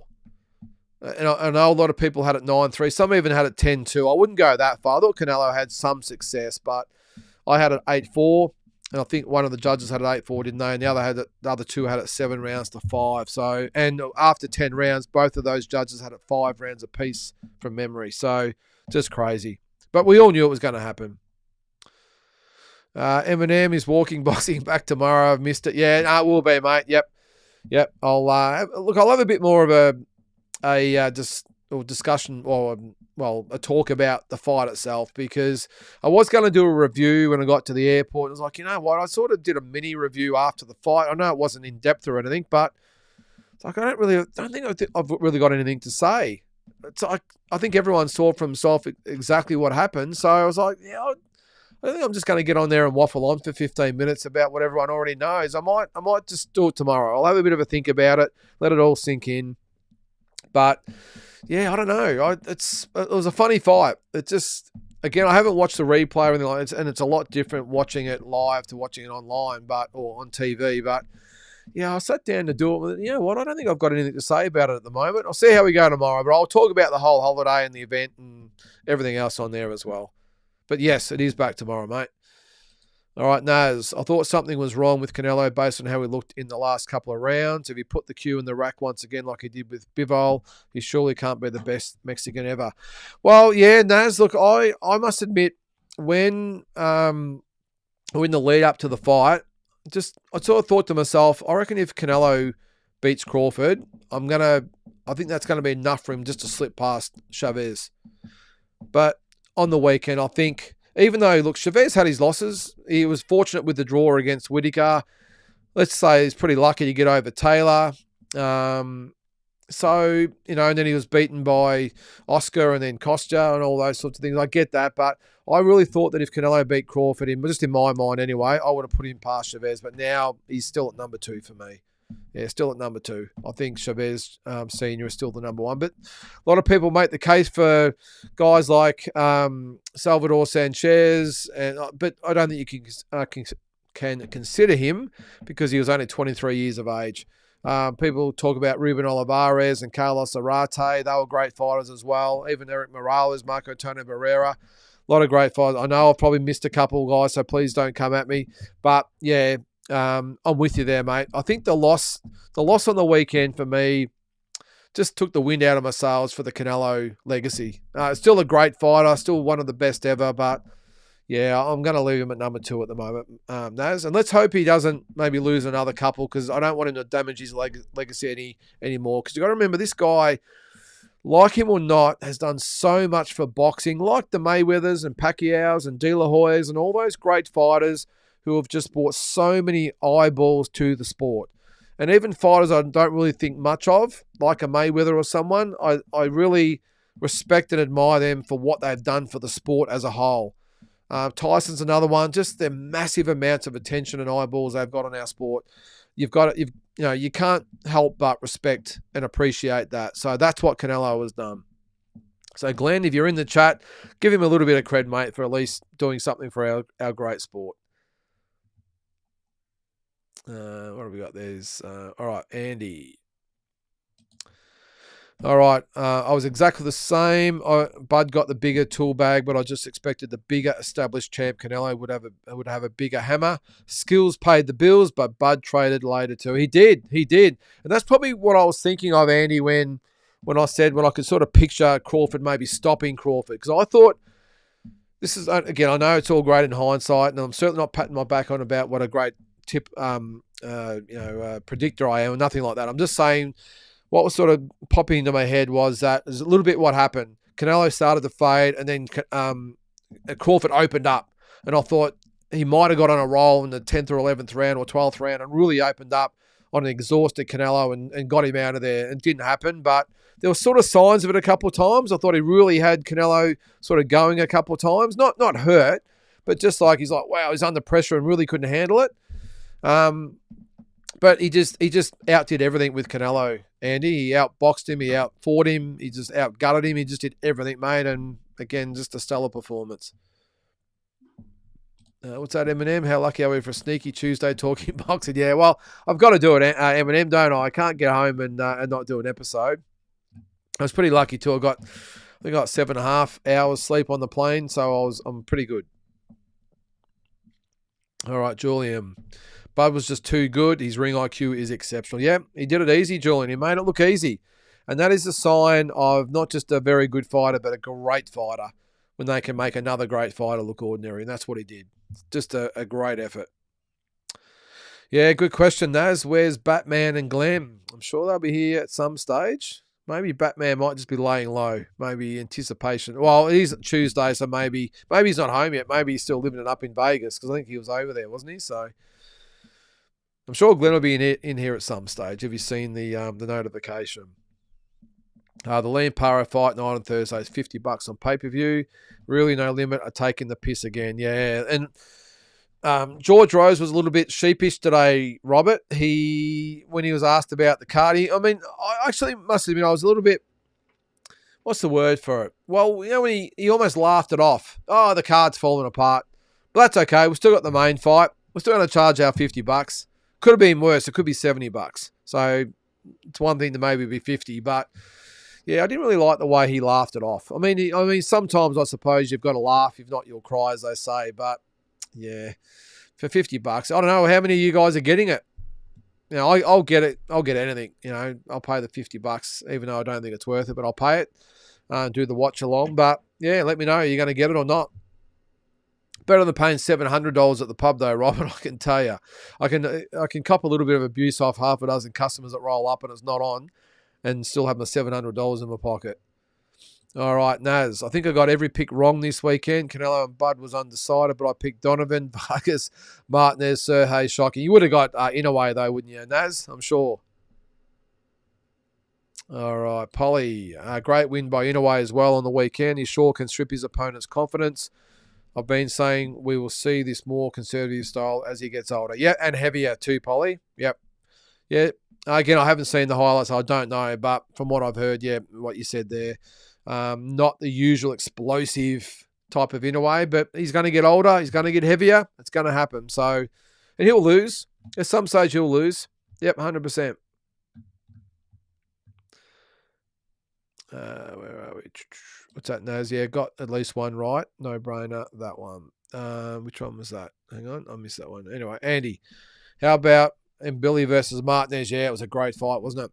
Talk about durability. They need some time out to build up brain cells again. Yeah, fight from the word go. And this is like, it gets me with Billy. That's why I never thought he was really elite. I mean, he's got all heart and everything like that, but geez, he just, from the word go, he just tries to sit on your chest and throw bombs. I actually thought, again, I haven't seen the replay of it. I thought on the night that maybe Martinez might have just got it. I mean, tell me if I'm wrong, but I know it was a draw, so it was close, but yeah, I thought Martinez might have just done enough. But either way, look, a draw is probably a fair result, but I just worry about someone like Billy, who he's just, there's no setting up the punches. Did either one of them, well, especially Billy, did even throw a jab? It was just boom, boom, boom, big punches coming at you. So, and Martinez, look, he was okay. He had Bomac in his corner, of course, so he was in good hands. Yeah, good fight. Just don't you feel for the two guys, though, that they fight their hearts out for 10 rounds and it's a draw. Don't you hate that? But yeah, great fight, Andy. It really saved the undercard to some extent. I don't know what the hell the first fight on the card was. Was it Muhammad, whatever his name was? What the hell was that? What was that doing on the main card when you got guys like Sergey Bohachuk on the undercard? Didn't make sense to me. Yes, Shadow Boxer, we have a Tuesday night session, mate. We're going for it. Yeah, Julian, the little kid with amazing power, plus he did, mate. He put them together really well. And I don't think I showed it in the video, but every time he made a mistake, you're down for 10 push-ups. So he probably did 100 push-ups while he was there. And he did them all, the little tacker. Because I said to him once he finished, I said, how old are you, buddy? He said, I'm 6. It was good for Shannon's little tacker, little Felix, though, because he's 6, and those two went off and played together. But yeah, he said, I'm 6. After just doing pretty much an adult workout, he's off playing with cars and whatever else he was doing with Felix. So crazy. All right, Naz, I was looking forward so forward to Max Kellerman being back, but I couldn't listen to his constant Dana White arse-licking by the end. Wasn't a fan. Yeah, well, obviously I didn't hear the commentary, mate. But yeah, that's what I said before. I'm glad Canelo pulled him up because I was a bit the same when he did his little montage or whatever he did at the start. I'm thinking, come on, Max. I used to love Max with HBO. Was it HBO or Showtime, whatever it was? Yeah, I must admit, Naz, he's definitely kissing the ring, isn't he? But yeah, I think he can be professional and be really good without doing all the kissing. I'm with you, mate. All right, Shadow Boxer. Where's Batman boxing at? Not to gloat, but I told everyone a good big man beats a good little man, but a great little man can beat a good big man. Not bad there, Shadow Boxer. You're right. Yep, you are correct. Yeah, good question, Shadow Boxer. Where's Big J? Yes, anyone picking Bud to beat Canelo is an idiot, was his exact word. To give him credit, though, Shadow Boxer, I haven't watched it, but I did see he did a video, something about having egg on his face or something like that. So you got to give him a little bit of credit. You got to always... actually, I think he did he do a couple of videos? He might have done a preview and as well as might have said something along those lines, but he has done a follow-up from what I've seen. I haven't had a chance to watch it yet, but I think he did say he's got to wipe the egg off his face or something like that anyway. So, yeah, it's hard sometimes, and he was pretty adamant, as was Batman, that it wouldn't even be competitive, that Canelo would kill him, but there you go. Strange though, isn't it, Shadow Boxer? Because normally when I log on, the first 6 or 7 questions that come up are all from Big J. So Big J, if you're watching, make sure you make yourself known. I want to hear from you. All right. Salute to my man, Sean Ziddle, doing what a journalist is supposed to do at the presser and taking his chance to ask real questions that we all want to hear the answer to. Dana didn't like it. Was that the... was he the guy asking about Benavides? No, there was a guy asking about Benavides. And it's funny because I watched a video of an interview with David Benavides and he was up in front like a little fanboy, so I can probably get that. And what was the question about Dana White? Was it about the Muhammad Ali Act or something like that? I put it on my Instagram, actually. I just happened to be recording at the same time as he said that. And he wasn't happy with it. Look, in defense of Dana, what I will say is there is a time and a place. I 100% agree with the question that was asked by the reporter, Sean Ziddle there. 100% agree. He should be asking the hard questions, and I respect that. But I think Dana was within his right to say, hey, it's not about me right now. This is a press conference for these two guys, Canelo and Crawford. So ask the questions to them, not to me, or ask me about this event. And I think he did say a few times, make an appointment to sit down and I'll discuss whatever you're asking about now. But till then, it's about these two guys. So while I respect your man, Sean Ziddle, for asking the tough questions, I think Dana was in his right to say, hey, mate, now's not the time and place to do it. So, and if you want to, make a time. And I know Dana can be a bit hard to pin down, so maybe it was a bit of a brush off, but still, I agree with Dana that there's a time and place. Adam, Thanks for the content. Really enjoyed the videos from the US trip. No worries, Adam. And I'm glad you enjoyed it, mate. I know, although there must be a lot of you out there getting sick and tired of seeing Vegas, because there's not much else to do except for me to go around and videotape the Bellagio fountains and the Las Vegas Strip and the MGM Grand Ring and all that sort of stuff. But there's not a lot of content to do outside that. So let's hope I go. Well, New York was pretty good, I thought. That was something a little bit different. But whenever these fights are in Las Vegas, unfortunately, if you tune in, it's going to be pretty much the same content every time. Naz, to his credit, Big J did a video wiping the egg off his face. A literal egg, Naz? Did he actually crack an egg on his face, or was it just or did he just pretend to wipe a bit of egg off his face? Let us know. All right, when can we expect Jai's next fight and card announcement? Well, I think, isn't the fight locked in? Is it October 25th, Eminem? Is that right? For, what's his name? Hang on, what is his name? Hussein Shinkara. I think it's been announced for October 25, but I don't know about the undercard there, mate. I'm sure the official announcement's coming soon. What is it now? So it's mid-September, so you think it'd be not far away. It's only 5 weeks away, so I'm sure it won't be too long. Oh, there's Glenn. There we go. Hi to you too. What's up? Thanks for your vids. Really enjoyed them. Well, I'm sure you enjoyed them a lot better when you're just waiting for me to get back so you can tell all the people out there that you were right. And you were, mate. You were adamant right from the word go. So very, very good form from you. Yeah, where's Batman? Yeah. All right. Andy. My pound for pound number one has been changing heaps based on accomplishments. I had Canelo after Triple G. Then the Cov wins, then Bud after Spence, then Nawa after Fulton, then Usyk after Fury, and now Bud after Canelo. Yeah, I agree with you there, mate. So my top three would definitely be Bud, Usyk, and then in a way, which I think would be most people's. I think the only variation might be Usyk still at number one, but I just think after that win on the weekend, you've got to have Bud at number one. I thought the grand arrivals, workouts, and presser were horrible viewing on TV compared to the previous ones like Bivol, Beterbiev, and Tyson Usyk. At least the weigh-ins and fights were good. Yeah, I'm with you there, Naz. And you would have seen on my videos, I didn't really get much good footage from those events. Now, when we got to the grand arrivals, it was just an absolute mess. It was the first time I think they've had them there. The hotel or casino wasn't designed for that. Sorry, I was looking at the next comment there. When you go to the MGM, what do you call it? Where they pick up and drop off, where the limos and taxis and Ubers and all that stop out the front. It's right there. So when you walk in the doors, you're into the foyer, and the rings there, and you can easily. It's so well spaced out. It's just made for it, so you can put all your barriers in, and everyone. You've got your normal clientele can get around, no dramas, but you also got the crowd that can be there, and the fighters can get through safely. It's really well set up. The Fontaine Blue. I was going to call it Fountain Blue. The Fontaine Blue. Even though they had the drop-off area correct, they had nowhere for the regular customers to go. So they had all it was just the way they went about it was ridiculous, the way they had it set up. Now, I had a really good spot at one stage where Canelo was and Crawford were going to come in, and everyone was lined up, and because one guy come over and did it because one of his supervisors said, no, put it that way. So he did it, and it was all good. Half an hour later, some other Sheila come over, and she said, no, change it. And he's like, well, hang on. He told me, she's, I don't care, just change it. So she changed the barrier, and we were all suddenly at the back of the line. It was ridiculous, and there was a lot of unhappy people. But it was just a mess.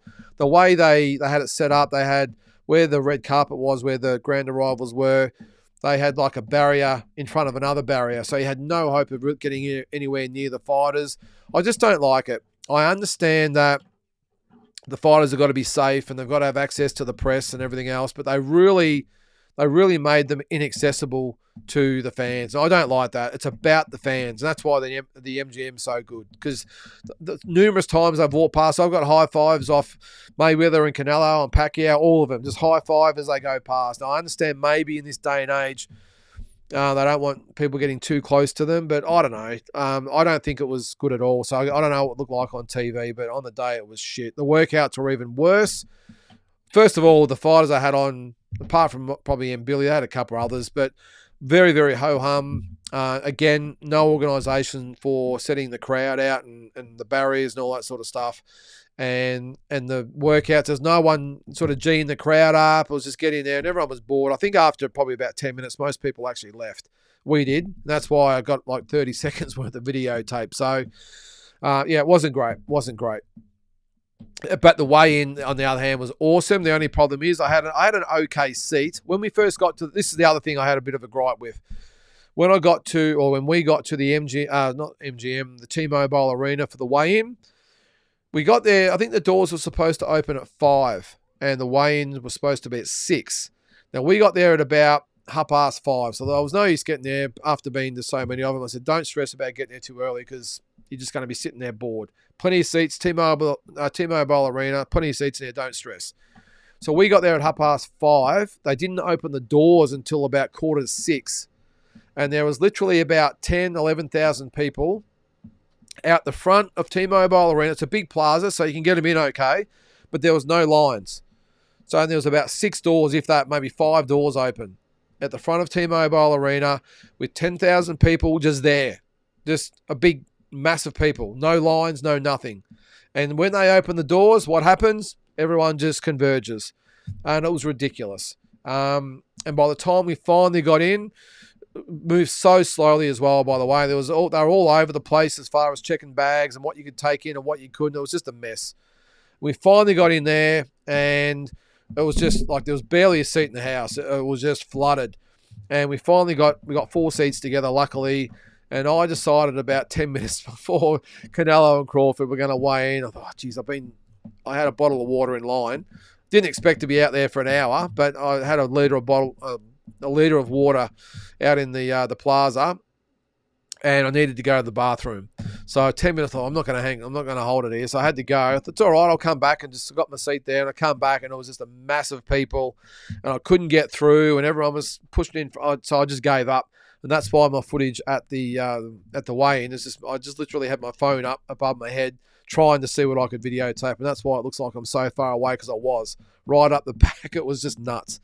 So anyway, that was my stories. But I'm glad it looked good on TV. I will say, though, that the production and everything they did all across the board was just amazing with everything. It was a really good atmosphere. All right, Glenn. Yep, I'm happy. Went pretty much how I thought it would, but more one-sided than I imagined. Canelo won 3 to 4 rounds at best. Yeah, I've got to agree with you there, Glenn. What did I say? 8 to 4. All right, Rowan. Vargas talked a massive game, then delivered zip. Yeah, and I don't like that, Robert, because it's one thing when I know most fighters talk it up before the fight, but then to deliver nothing and then talk it up after the fight, like you're actually happy with your performance, mate. You won 1 round on 2 of the scorecards. I mean, come on, and no rounds on the other one. And he's like, yeah, well, I thought I did this and did that, and we'll do this, mate. Come on. This is what I don't like about fighters like this. Is why I'm struggling to be a fan of the Vargases. It's all about the flashy tats and the jewelry and, all the hairstyle and all the hangers on, all that sort of stuff. It's just not my cup of tea. That's why I haven't been able to warm to the Vargases just yet. They all seem like really good guys. I have actually met 2 of them before. Lovely guys. But I'm just finding it hard to warm to them when they're such, they call hot dogs. I don't like it. But anyway, especially in that instance there, to do an interview the day after and talk yourself up after you won 1 round on 2 cards and no rounds on the other. I mean, come on. All right, Glenn. All right. As I've been saying all year, Canelo sucks. Yeah, well, I won't say he sucks, but I get where you're coming from. You're entitled to have the floor to yourself tonight, Glenn, because you've been the most vocal out of anyone. All right. Tony, hello all. I thought Canelo seemed to be a little off balance, or maybe I'm wrong and he was just badly frustrated. I think it was a combination, Tony, of, frustrated, a little bit worn, I think, and maybe just a step behind Terence Crawford. I think that's what it was. I think he's seen better days, Canelo. I think finally you can see the wars have started to catch up with him, but when you've got a great fighter like Terence Crawford, he exposed it badly. And look, when you lose badly, I mean, you're going to look bad, aren't you? You're going to look shocking. So, yeah, he did look off balance. That's because of Crawford. He just couldn't set. He couldn't set down on his punches. I think I might have said beforehand as well that Canelo likes to come, stop, set, and punch. And Crawford just wasn't sitting there waiting in front of him. And if he did wait for him, he was punching first, and Canelo just couldn't get off. And the amount of times he was beaten to the punch or countered, it was just too hard, too many times to count. He's just a great performance. I've said it 10 times. I'll say it an 11th time. Bob, Jai gave an interview recently with TalkSport in the UK. He was adamant about winning all the belts at cruiserweight. Yeah, I did see that, Bob, but we'll see. We'll see if in 12 months' time he's saying the same thing. I doubt he will. I think he'll be like, nah. Especially if, Turkey says, hey, mate, come up to heavyweight. We've got some great fights for you, and here's $10 million to do it. You can't blame him for doing it, but we'll see. I get that he wants to win all the belts, and I don't blame him. But if we're sitting here in a year's time and he still hasn't got a unification fight, then what are we waiting for? All right, drunken boxing. I bet Vargas, I haven't been impressed by Callum at all, but Vargas was a big letdown. Yeah, I just don't get it that he just, for me, he didn't even really try to win. I was like, did he expect us to get the decision? I'm not sure. I mean, because when they were announcing the decision, he's like, yeah, that's great. Yep, no, he's got the hand up. Mate, you barely won a round. Anyway, but having said that, drunken boxing, I wasn't impressed by Callum at all either, mate. And I expected Vargas to beat him, but a shocking performance by Vargas, especially on such a big stage. And I can't believe they would have that fight as the co-main event to Canelo Crawford. It just doesn't make sense. All right, Sky's. There's another one. Change the subject. Naz, Sky sparring partner Tia Mai Aiden, is that how you pronounce it? Had another win a couple of weeks back. Katie Taylor was there and said on camera that she thinks, is it Tia, will end up being the best of all time. High praise. Well, there you go. Well, I haven't seen any of her, Naz, but I'll keep an eye on her. Yep, Team Zoo has said he will fight on. Yeah. I think it was never in doubt, was it, though, Eminem, that Tim was always going to come back. No, he'll be back. I would say they'll wait till the start of 2026. So I think they'll wait till maybe March or somewhere like that, maybe April, and they'll bring him back. Andy, Vargas Jr. had nothing on Walsh, in my opinion. Vargas looked like he had no real plan or no answer and just wanted to make sure he didn't get stopped. Learning curve for Vargas, so hopefully we'll see. I don't know, Andy. I think it was just proof that he's just nowhere near it. I just can't see it. I can't see it. And if he can't even, on the scorecards, even be competitive with someone like Callum Walsh, yeah, I don't know where he goes. But, you got to remember when they talk about this great DNA of these sons of legends, there's also another party involved. They've got the dad's genes. Well, what about the mother's genes? Maybe her genes aren't so good, and it's outweighing the good genes. I don't know, but yeah, with the VAR, look, all three of them are very, very talented. I think is it the middle one looks like he could be world class, but the other two, I'm not quite sure. We'll see. Hey, good on them. They're in there doing their thing. They're earning good money, so good luck to them. All right. Personally, I'd love to see Bud at 160 to fight Adames, Janabek, and Lara on the undercard. Winners fight, and Bud ends up a 4-weight undisputed. Now that's legacy. That's from Naz. Good. That's not a bad call there, Naz. So I would probably, I don't think, I was going to say to get an easier belt, Adames would make sense, wouldn't he?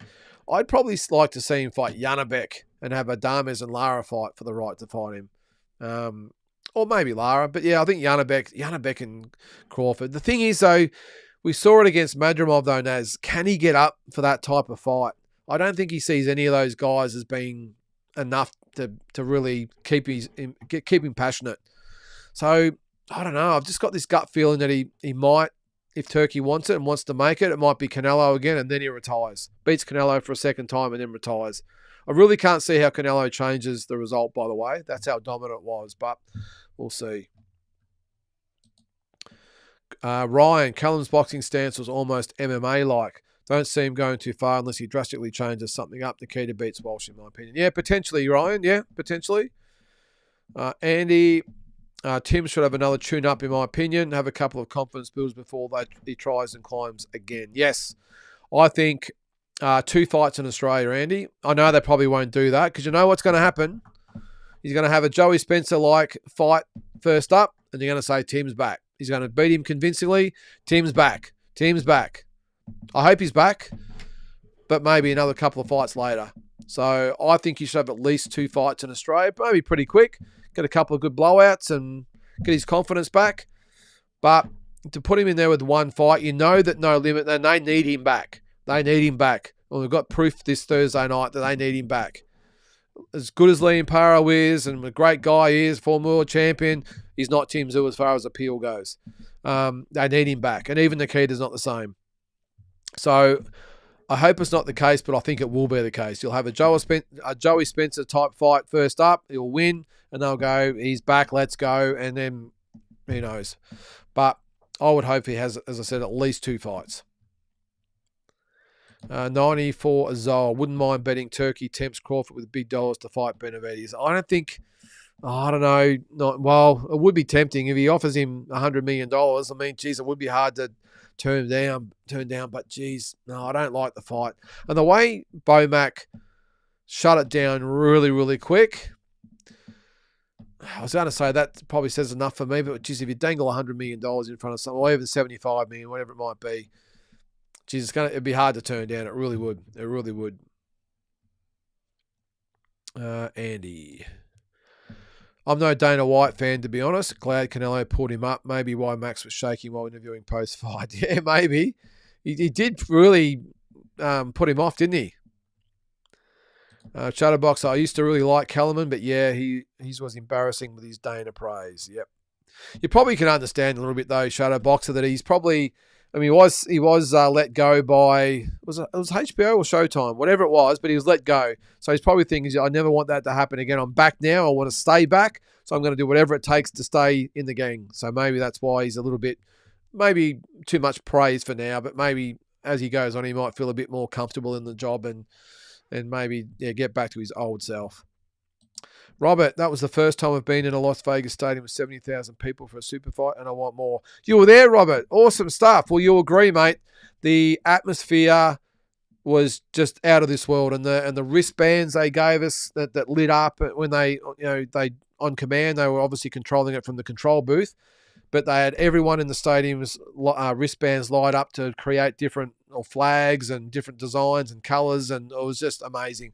So when Canelo came out, he had a colour. When Crawford came out, he had a colour. It was just amazing to see. And when they had them just flickering all at the same time, it's like, wow, just next level sort of stuff. So let us know your experience, Robert.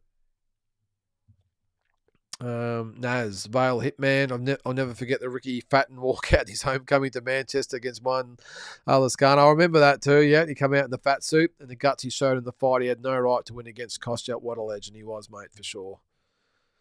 Simply amazing to see Canelo so frustrated in the later rounds. Yeah, he almost seemed to resign to his fate, didn't he, Robert? It was almost like he was like, well, I just can't beat this guy. Every time I try and do something, I just get hit. So, yeah, it's unusual for Canelo. He did a little bit similar to against Bivol too, though, didn't he?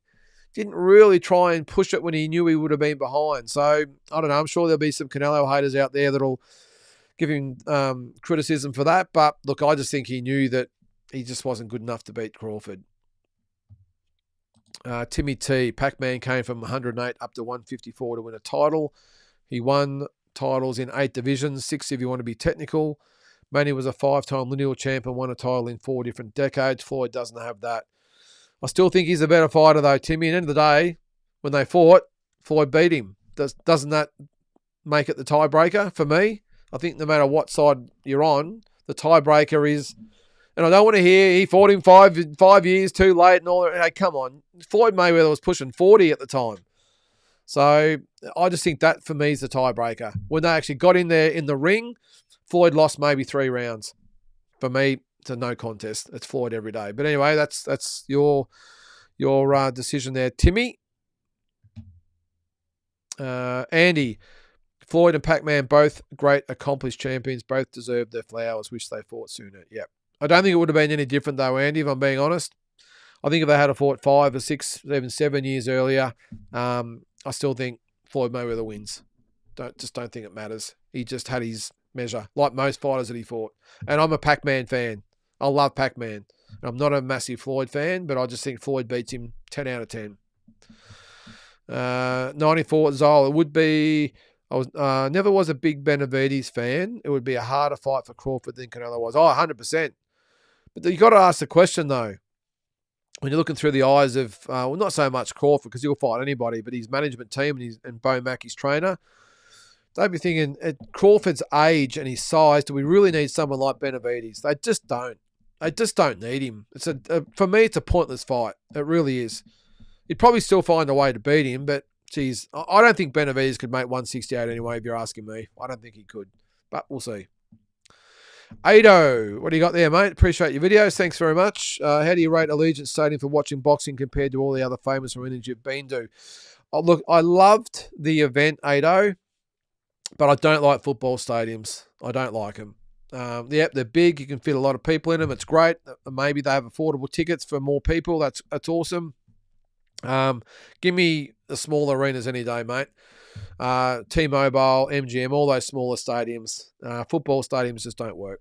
Even where we were, we didn't have bad seats. We went on the ground, on the first tier up, like right, pretty much 2 rows back from the railing. So we were actually on really good seats for the football. If they had football playing, we had great seats. But where the ring was, even then, I had to zoom in as far as I could, and I still looked like I was far away. And I just kept finding myself watching the screen. So, no, look, the atmosphere was great. The stadium was beautiful. It was awesome, Ado. But to watch boxing, no good. No good. No. I remember I met Holly Holm once. I think it was at the Hall of Fame weekend in Canastota. And I remember asking her about the fight with Ronda Rousey at Marvel Stadium in Melbourne. And that's an AFL field, which is twice as long as a American football field or a rugby league field. And she actually said by the time she got to the ring, she was stuffed because of the long walk from the change rooms to the ring. She said, I got there, I could barely feel my legs. It was such a long walk. She said, I'm used to running into these arenas. She said, by the time I got in the ring, I was stuffed. I know that's only a small thing on the side, but as far as viewing goes, no good, Ado. No good. Give me a fight at the MGM Grand any day. What I say? No, I didn't forget it in a way, Robert. Is that what you're alluding to in my pound for pound or something else? King Master. All fighters are great, win or lose. Without them, there's nothing to talk about. All fighters deserve nothing but the best. Well said, King Master, and I agree with you 100% there, mate. Buddy's 38. Is he 38? I thought he was only 37, 36, 37. Anyway, coming up all that weight plus his inactivity. No excuses. Buddy's just a better fighter than Canelo. Yeah, I'm with you. And classic style, though, Timmy, of styles make fights. Styles make fights. And Mexican fighters have always struggled with African-American fighters. Good African-American fighters. Because I love the Mexican fighters, but they all fight a very, very similar way. Just come forward and they just sort of come at you. And they're never really fast on their hand or with their hands or on their feet. They sort of just grind you down. They really need you to sort of sit still, and so they can really dig in. Most Mexican fighters and African American fighters are normally pretty slick on their feet, fast with their hands. That's why they always struggle. Classic example was Shakur Stevenson over Zepeda just recently. Same thing. Looks good if you stand still for him, but if you're actually in and out and giving him angles, very, very hard. So styles, I think, mate. But, yeah, I think you're right. I think overall, better fighter. Yep. Andy, halfway through Canelo on Bud, I must admit, I turned to my brother-in-law and said, this Bud murks Jamel if they ever fight. He's a huge Canelo fan and simply responded with a yap. What else was he going to say, Andy?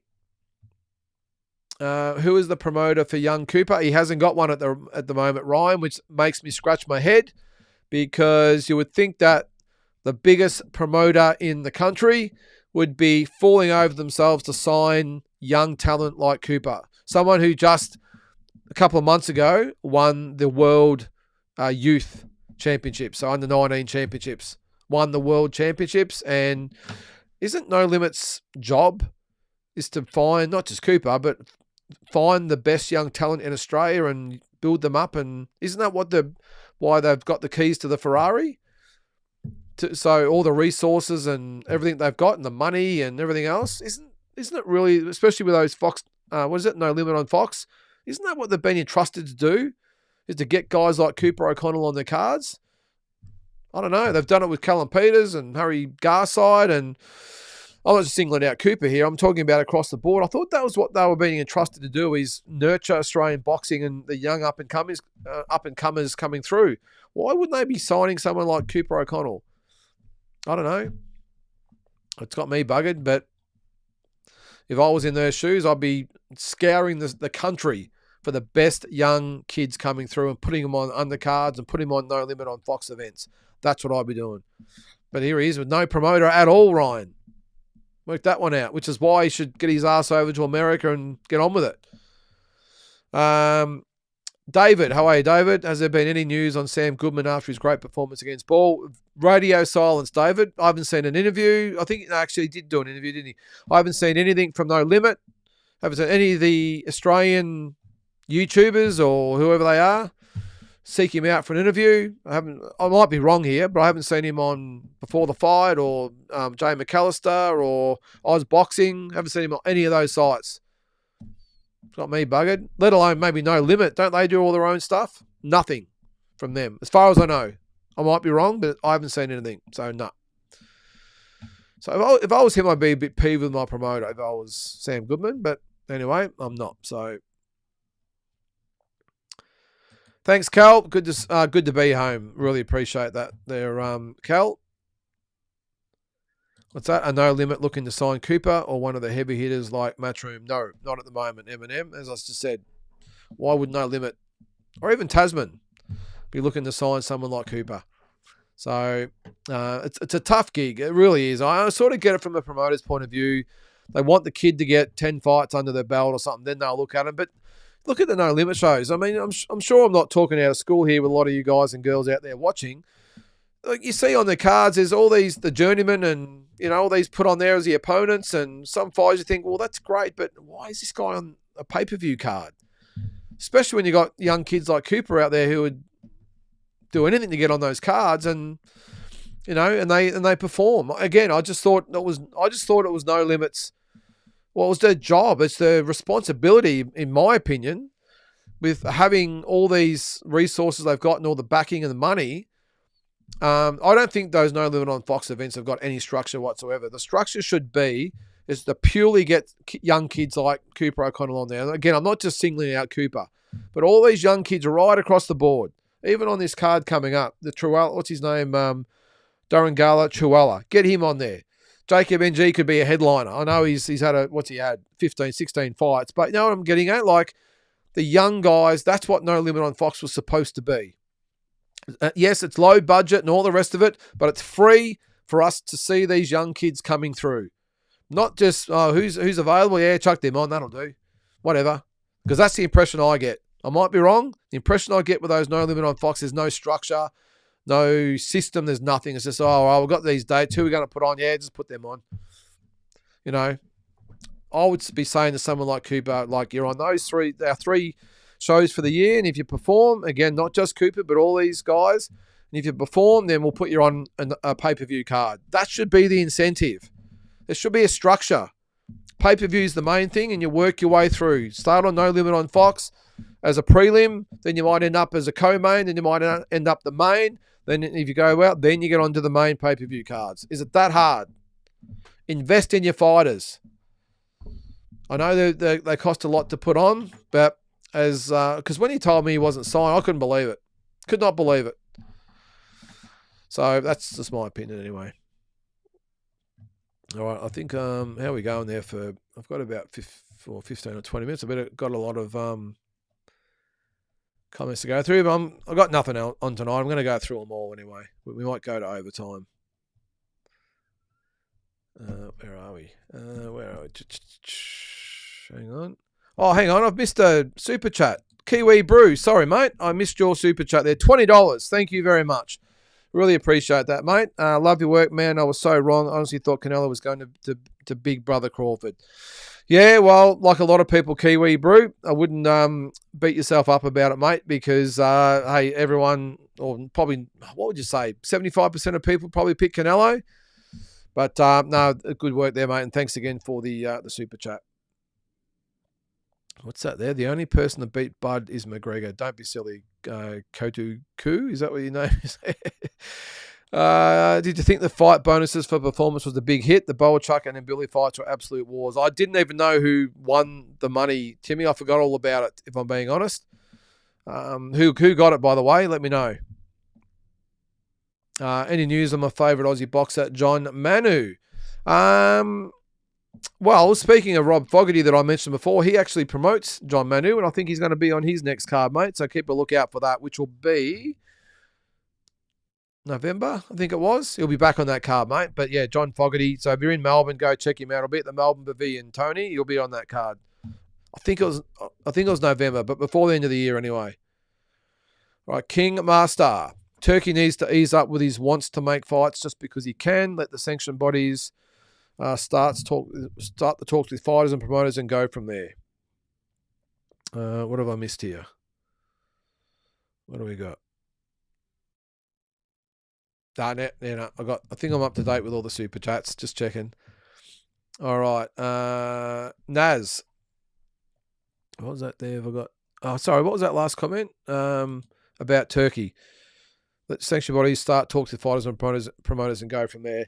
I don't think he works that way, King Master. I think he knows his excellency, as they call him. He's going to do whatever he wants, and the sanctioning bodies are just going to go with him, mate. That's the way that they roll. They're just going to go with whatever he says. I don't like... actually, hang on a sec. I didn't like sort of at the press conference when he said something about it's going to be blood and guts and breaking bones or something that he was saying. I mean, it's not street fighting, Turkey. This is boxing. I think he doesn't realise that boxing fans like to actually see good technical fights. This whole thing about him thinking that all boxing fans just want to see blood and guts, I certainly don't. I want to see a good fight. But I'll tell you what, if what he produced on the weekend, apart from Billy and Martinez, if that's the best he can come up with to keep us boxing fans happy, sorry, you can keep it. And just a quick one on the whole card. Now, if Canelo got paid $150 million and Crawford got paid $50 million, that's $200 million between the main event. Now, that was probably twice as much as both of those fighters have ever been paid before. So the question I have is, why couldn't he have said to Canelo, I'm going to give you 100 and I'm going to give Crawford 25? Still probably the biggest paydays either one of them have ever had. They would have taken the fight. Maybe Crawford might have got another 5 or 10. Let's just say they shared $130 million between $140 million between them. That's $60 million they would have had left over, and they could have put $10 or $15 million of that into the best undercard you've ever seen. They literally could have made any fights they wanted to on the undercard. Now, on that event for that stadium, I think it was befitting to be the biggest boxing event of all time. And as far as the venue goes, as far as the spectacular goes, as far as lighting, production, the atmosphere, the event itself. I mean, to have T-Mobile Arena packed out for the weigh-in and then packed out with 70,000 on the night, it should have been the biggest boxing event of all time, both in takings and also eyeballs on the event, which I know it was, but also the quality of the card. Now, they spent 200 on... Let's just say they spent 150 on the fight, on the main event. That still leaves them $50 million on the table that they could spend. Imagine they could literally make 3 other mega fights or even 2 other mega fights. I'm just going to go through the rankings here. Let's go. Let's pick a division. Let's go. They could have had, well, I was going to say, they could have Bivol and Better Beav on the undercard if they wanted to. Where's some of the other fights there? Let's just go to 154. They could have had Bakram Murtazalyov against Sebastian Fundora on the undercard. Bad example because I know Fundora just fought. But you know what I mean? They could have had 3 or 4 of those fights on the undercard and still had money left over. And we would have had the biggest event, the biggest card, the biggest spectacle of all time. The biggest audience around the world on that card. And what does he do? He drops the ball by ticking all the boxes except the card. The main event, I know it's all about the main event, but he could have had it all, and he's got about 80% there, and he just hasn't got it to the last 80%. But anyway, why does Canelo need to be paid $150 million? Mayweather and Pacquiao, I get it. Two massive names. Massive names. At that time, the two biggest names in the sport. Crawford's not a massive name. I think he'd be happy with his 50. Canelo obviously is a massive name. But why would he need $150 million? He would have fought for 100. He probably would have fought for 75.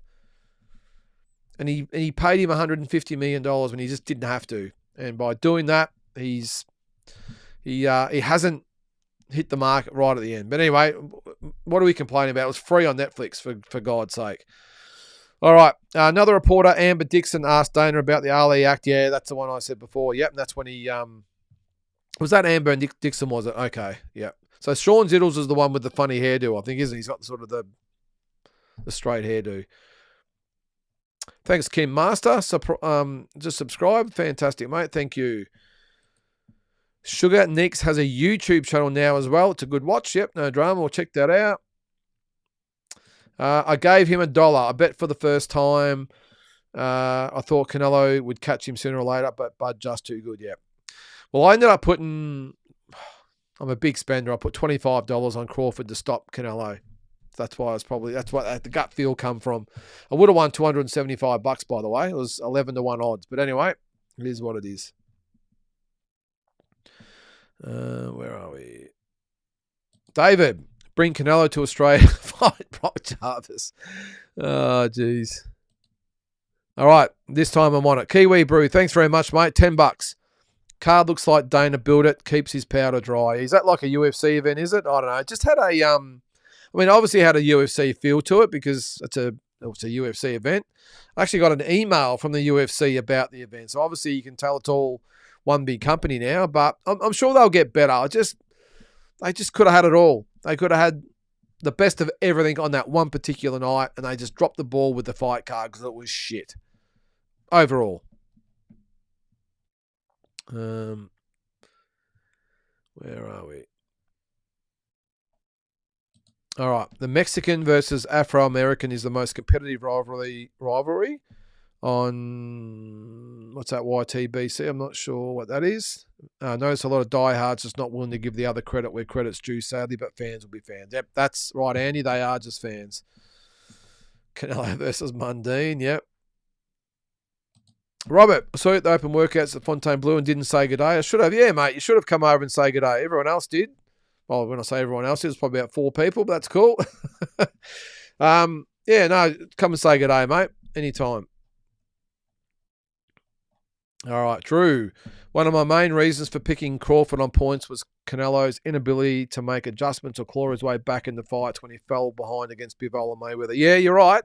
And once he sort of realised he was behind, Drew, there was no real urgency or ability to be able to turn the tide. So, yeah, no, you're right there. Jules, travel logs were great. Sparring footage was awesome, but shame you had to put the camera away. What surprise did you find most interesting listening to the guys inside the gyms? Yeah, I would have loved to have filmed, Jules. And look, obviously the Cuban had no problems with me filming their spar. That was at Split T, so he didn't really care. Not a lot, to be honest, Jules. It's pretty hard. I mean, obviously I couldn't overhear what the other trainers were saying. The Cuban I could, but it was all in Spanish. Cabal Moton was pretty much, I don't know, I could just sort of hear some murmurings in the corner, but along the lines of, you've got to put it on him a bit more. No, probably no different than Australian gyms, though, Jules. I don't know. It's a good question. I don't know. People, they're very educated, I can tell you that, and they know what everyone's up to. Yeah, that's a hard question, but probably no different over here, mate. But, yeah, I can't really answer it fully because I didn't hear too much. Drew, Batman went into witness protection after holding court in a live chat. It meant nothing after assault. Still got to love him. Yeah, I'm sure he'll be here. Maybe it's because he might even be still in Vegas. I don't know, but because it's a Monday night, maybe he didn't know we were on. Is Benjamin Hussein really going to fight Paulo? That's a suicide mission. It's not on BoxRec, Jules, so I doubt it. They've obviously updated it today because I did check it this morning, and the fights are all there now. It's gone. It's not on BoxRec at all. Billy versus Martinez was hard to score. I thought Martinez did save a loss. Yeah, as I said, Kiwi, I thought Martinez just did enough, but no arguments here. Billy got it, and obviously the draw was just as good as well. Drew, Butters, lots of doors open to him now. I'm not interested in the rematch, but not sure who he should fight next. Yeah, well, I'm a little bit the same, Drew. I'm not massively in favour of the rematch. I'm just saying I think it's the only fight that Bud actually has any intentions to have. I just don't see anyone else out there. And again, I agree with him not wanting to fight Benavides or Morrell, or let alone, geez, Bivol or Beterbiev. I mean, just way too big. And Benavides is too, and Morrell. But I just think Canelo's probably the only one that could probably motivate him to keep going, as far as money and the challenge. And I think he would see the challenge from Canelo, like see that as appealing. This is the great Canelo coming back for another shot, another crack at it. I want to do it again and prove to everyone that I'm just the better fighter. So that would get him motivated. I think if he had to come back and fight any other guy out there, maybe, look, if someone like the Charlos and that was still around, maybe they'd be a challenge because they are still names and whatever. But yeah, I'm just not sure anyone else even gets his juices flowing, I don't think. This is AI. Haven't people learned from the Usyk fights that elite small guys will beat bigger guys all night long? $3.25 for Crawford. Points was like picking up wheat from blind shooks. Yeah, it's a good call, AI. Did you see a repeat with Thurman versus Fundora like Bud's fight knowledge? Do you see a repeat with Thurman versus Fundora like Bud's fight knowledge and skills pay the bills? I certainly do. Thurman will be too smart for him. I wouldn't be surprised if Thurman wins OG, but probably a little bit like the Canelo thing. I'll play it safe. Actually, I went for Crawford though, didn't I, in the end? So I'll take that back. But I'm going to play it safe and go for Fundora because of the inactivity of Thurman. But again, I wouldn't be surprised if Thurman won. What do you got there, mate? No need to be humble. Like most here, my algorithm is basically nothing but boxing content, and I don't see anyone doing the same content as you. Plenty of room for Vegas content. Thanks, Jules. I appreciate it, mate. Hey, my philosophy with everything, though, Jules, I must admit, I'm not out there to have 100,000 followers or anything like that. And I get people contact, I can help you with this, I can help you with that. Mate, look, I put my content out there. If people want to watch it, they watch it. If they don't, they don't. And I'm really lucky I've got people like yourself and others out there that really like what I do. And that's it for me. I'd rather have, what do we got, 2.5, two or something like that. I'd rather have all those people subscribe to me for the right reasons because they like my content, not have 10,000 people and 3/4 of them couldn't give a shit about your channel. So I really appreciate that, Jules, and I'll just keep them coming. And I think what we get, sort of 400 odd sort of views per video, which is, I'm happy with that.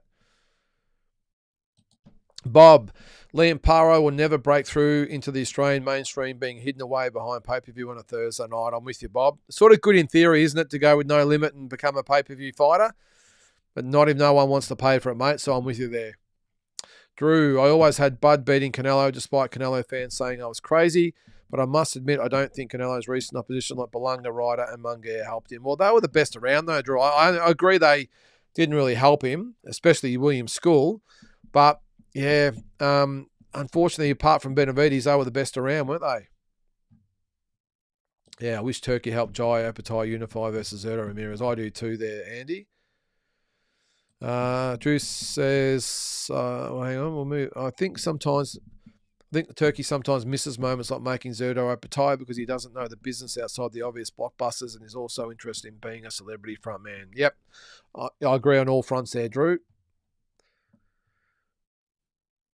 Flash, apparently Vargas had a busted hand when he fought, never told his father till after the next day. I thought he said he did it during the fight, Flash. I got no sympathy anyway, to be honest. If you've got a broken hand, don't fight. So it's not anyone's fault except his own. I know his money on the line and all the big event and everything, but I thought he said it happened during the fight though, mate. But anyway, because it was really swollen. If it was a broken hand, mate, it would have been swollen, obviously in the lead up to the fight. I mean, even if you get a sprained hand or whatever, it swells up. So if it was busted, definitely would have been swollen and red. And his dad's been around boxing all his life. He would have known a busted hand from 10 metres away by looking at it. So, yeah, I don't really buy that. And maybe he'll say that. It saves a bit of face, doesn't it? But no, I think if it was a broken hand, his dad would have known 100%. And, I mean, if you ever had a broken bone or a sprain or whatever, you'll know it swells up and goes all red and everything like that. So I think he would have known. The Vargas boys are a bit like boxing the answer to the Kardashians. Good call there, Drew. That's a good way to describe them. It's hard business, but they just aren't the same gravy as the Pops. No, they're not, Drew. I agree. Tommy B, how are you? Tommy, what do you got there, mate? Love the vlogs, especially the Cooper ones. How did the connections over there come about with the gym and trainer Cooper was working with? Glenn Jennings lined it up, Tommy, because that's where Tim trains when he's over there. And Eric's part of the Team Zoo team. He was in the corner for all three of his fights in the States. So that's how he knows him. And obviously Glenn manages Shannon and Cooper. And he gave Eric a call and hooked us up. So that's how it all happened. Great guy, as I said. Would you like to see Canelo and Benavidez? I would, Alvarez, but I don't think it's going to happen now, mate. I think Canelo is going to want the Eubanks and Shirazes and maybe Crawford, I think. I don't think you'll ever... Look, the thing is, everyone keeps talking about the Benavidez fight. Benavidez is a light heavyweight now. He's not even in the division anymore. Now, I know he went up because he couldn't get the Canelo fight, but it is what it is now. Benavidez is a light heavyweight. So all these articles I was reading today about, Benavidez coming back to 168 to fight either Canelo or Crawford, I just don't see it. I just don't think he'll be able to get back. Once you go up, it's very hard to come back. But I'm not that excited. I'd like to see it, Alvarez, but I'm not. Yeah, I wouldn't be falling over myself to watch it. I'd like to see Crawford go after Floyd's 50-0 record over the next 3 years and fighting good challenges, but safe fights may be up and comers. Well, what's he had? 42 fights now, Flash. I don't think we're going to see another 8 fights, unfortunately, mate. I would only think 2 max, I would think. Maybe 3. Ooh, Janabek keeps hinting big news incoming. All right, let's hope it's Lara. What's that? I'd also like to see an exhibition between Floyd and Bud in 2 years' time when Floyd turns 50 and Bud turns 40. I actually said over there to someone, I said, oh, how good would it have been as that classic dream fight of Floyd Mayweather versus Terence Crawford or Terence Crawford versus Sugar Ray Leonard or those types of guys. I mean, geez, we might have to, maybe what we'll do, I haven't done one for a while. Maybe we'll do one of the Wednesday night things I do where we do the dream fights. I'll do a Bud Crawford one. In light of this fight, we'll match him up with all those great fights. I know he's sort of fought a couple of guys in a few of the episodes that we've done, but to match him up against Floyd and Sugar Ray and Tommy Hearns and Roberto Duran and Chavez and Costa Zoo, I mean, geez, there's so many we could match him up with. Maybe we'll do that. Tim will fight on, but the fact no limit are already talking about him, albeit without an announcement, is concerning. Deja vu all over again. He needs a long spell. His brain needs time to recover. I'm 100% with you, Jules, but as I said, mate, no limit aren't going to be too stressed about that. They're going to say, all right, you're going to come back, and as soon as he has that one win, Timmy's back, let's go. And 6 months' time or after that, we'll be talking where we are now. So I just hope all those around him say no matter what happens, we're having at least 2 fights. They can be in quick succession. Doesn't have to fight anyone world ranked or world caliber. Just get 2 quick wins under your belt, then maybe see where you're at. But I just think at this stage of his career, he's gonna have 1 fight when he comes back, and it's going to be Timmy's back. Let's go, and who knows. All right. After Max Kellerman sold his soul and butt kissing dignity to Dana White, nobody has definitively explained how we will turn boxing into a utopia. Max howling for his meal tickets. Yeah, you can't blame him though, Drew. He's probably going to get paid a couple of $1 million a year to work for him, so I don't blame him. But yeah, it was a little bit sickening, wasn't it? What's that, Wade? Good show, thanks, Wade. What is Cooper's surname? Always good to keep up with Australian boxing. It's Cooper O'Connell, Wade. It was Cooper McConnell. I know it's a little bit confusing. McConnell is his dad's name. O'Connell is his mum's name. But now it is Cooper O'Connell. I think he's 3-0. He looked like he won the Commonwealth Games trials for Queensland just before he left. And now it'll be the national trials, I think, at the end of the year. And then he'll go to the Commonwealth Games next year, hopefully. So, was that Edward Hearn? Good to have you in the chat there, Eddie. Laughed my ass off and Floyd was on roids. He literally drank Gatorade during the fight, which to my knowledge is illegal in the state of Nevada. How do you possibly get away with that? Only one-way corruption. It's a good point, Eddie, if that's you. Yeah, you're right. You're not supposed to drink anything apart from water. So I don't remember him actually doing that, but if he did it, you're right. You're not supposed to do it. But there's usually one rule for some and another rule for others. So Jules, there was a moment mid-fight when Canelo held Bud and tried to walk him back to the ropes. Bud basically picked him up and turned him to retake center ring. Incredible strength. Yeah, I've heard that he's a very, very strong guy. And so that doesn't surprise me, Jules. A very, very strong guy, core strength apparently. So Andre Ward was very good on commentary. I didn't enjoy the MMA guy or Max. Yeah, I haven't seen any of it yet, so I will. All right, we'll get a few more questions in and we'll call it a night. So what do we got there? Aussie, Andre Saavedra. Yep, it looks to be fighting Senseless Bentley on the Wardley Parker undercard. Okay. Looking forward to Joe's videos on his YouTube in the build-up. Already a few out. Yeah, that'll be a really good fight, that. Oh, okay. Denzel. Okay, going to say who? Senseless.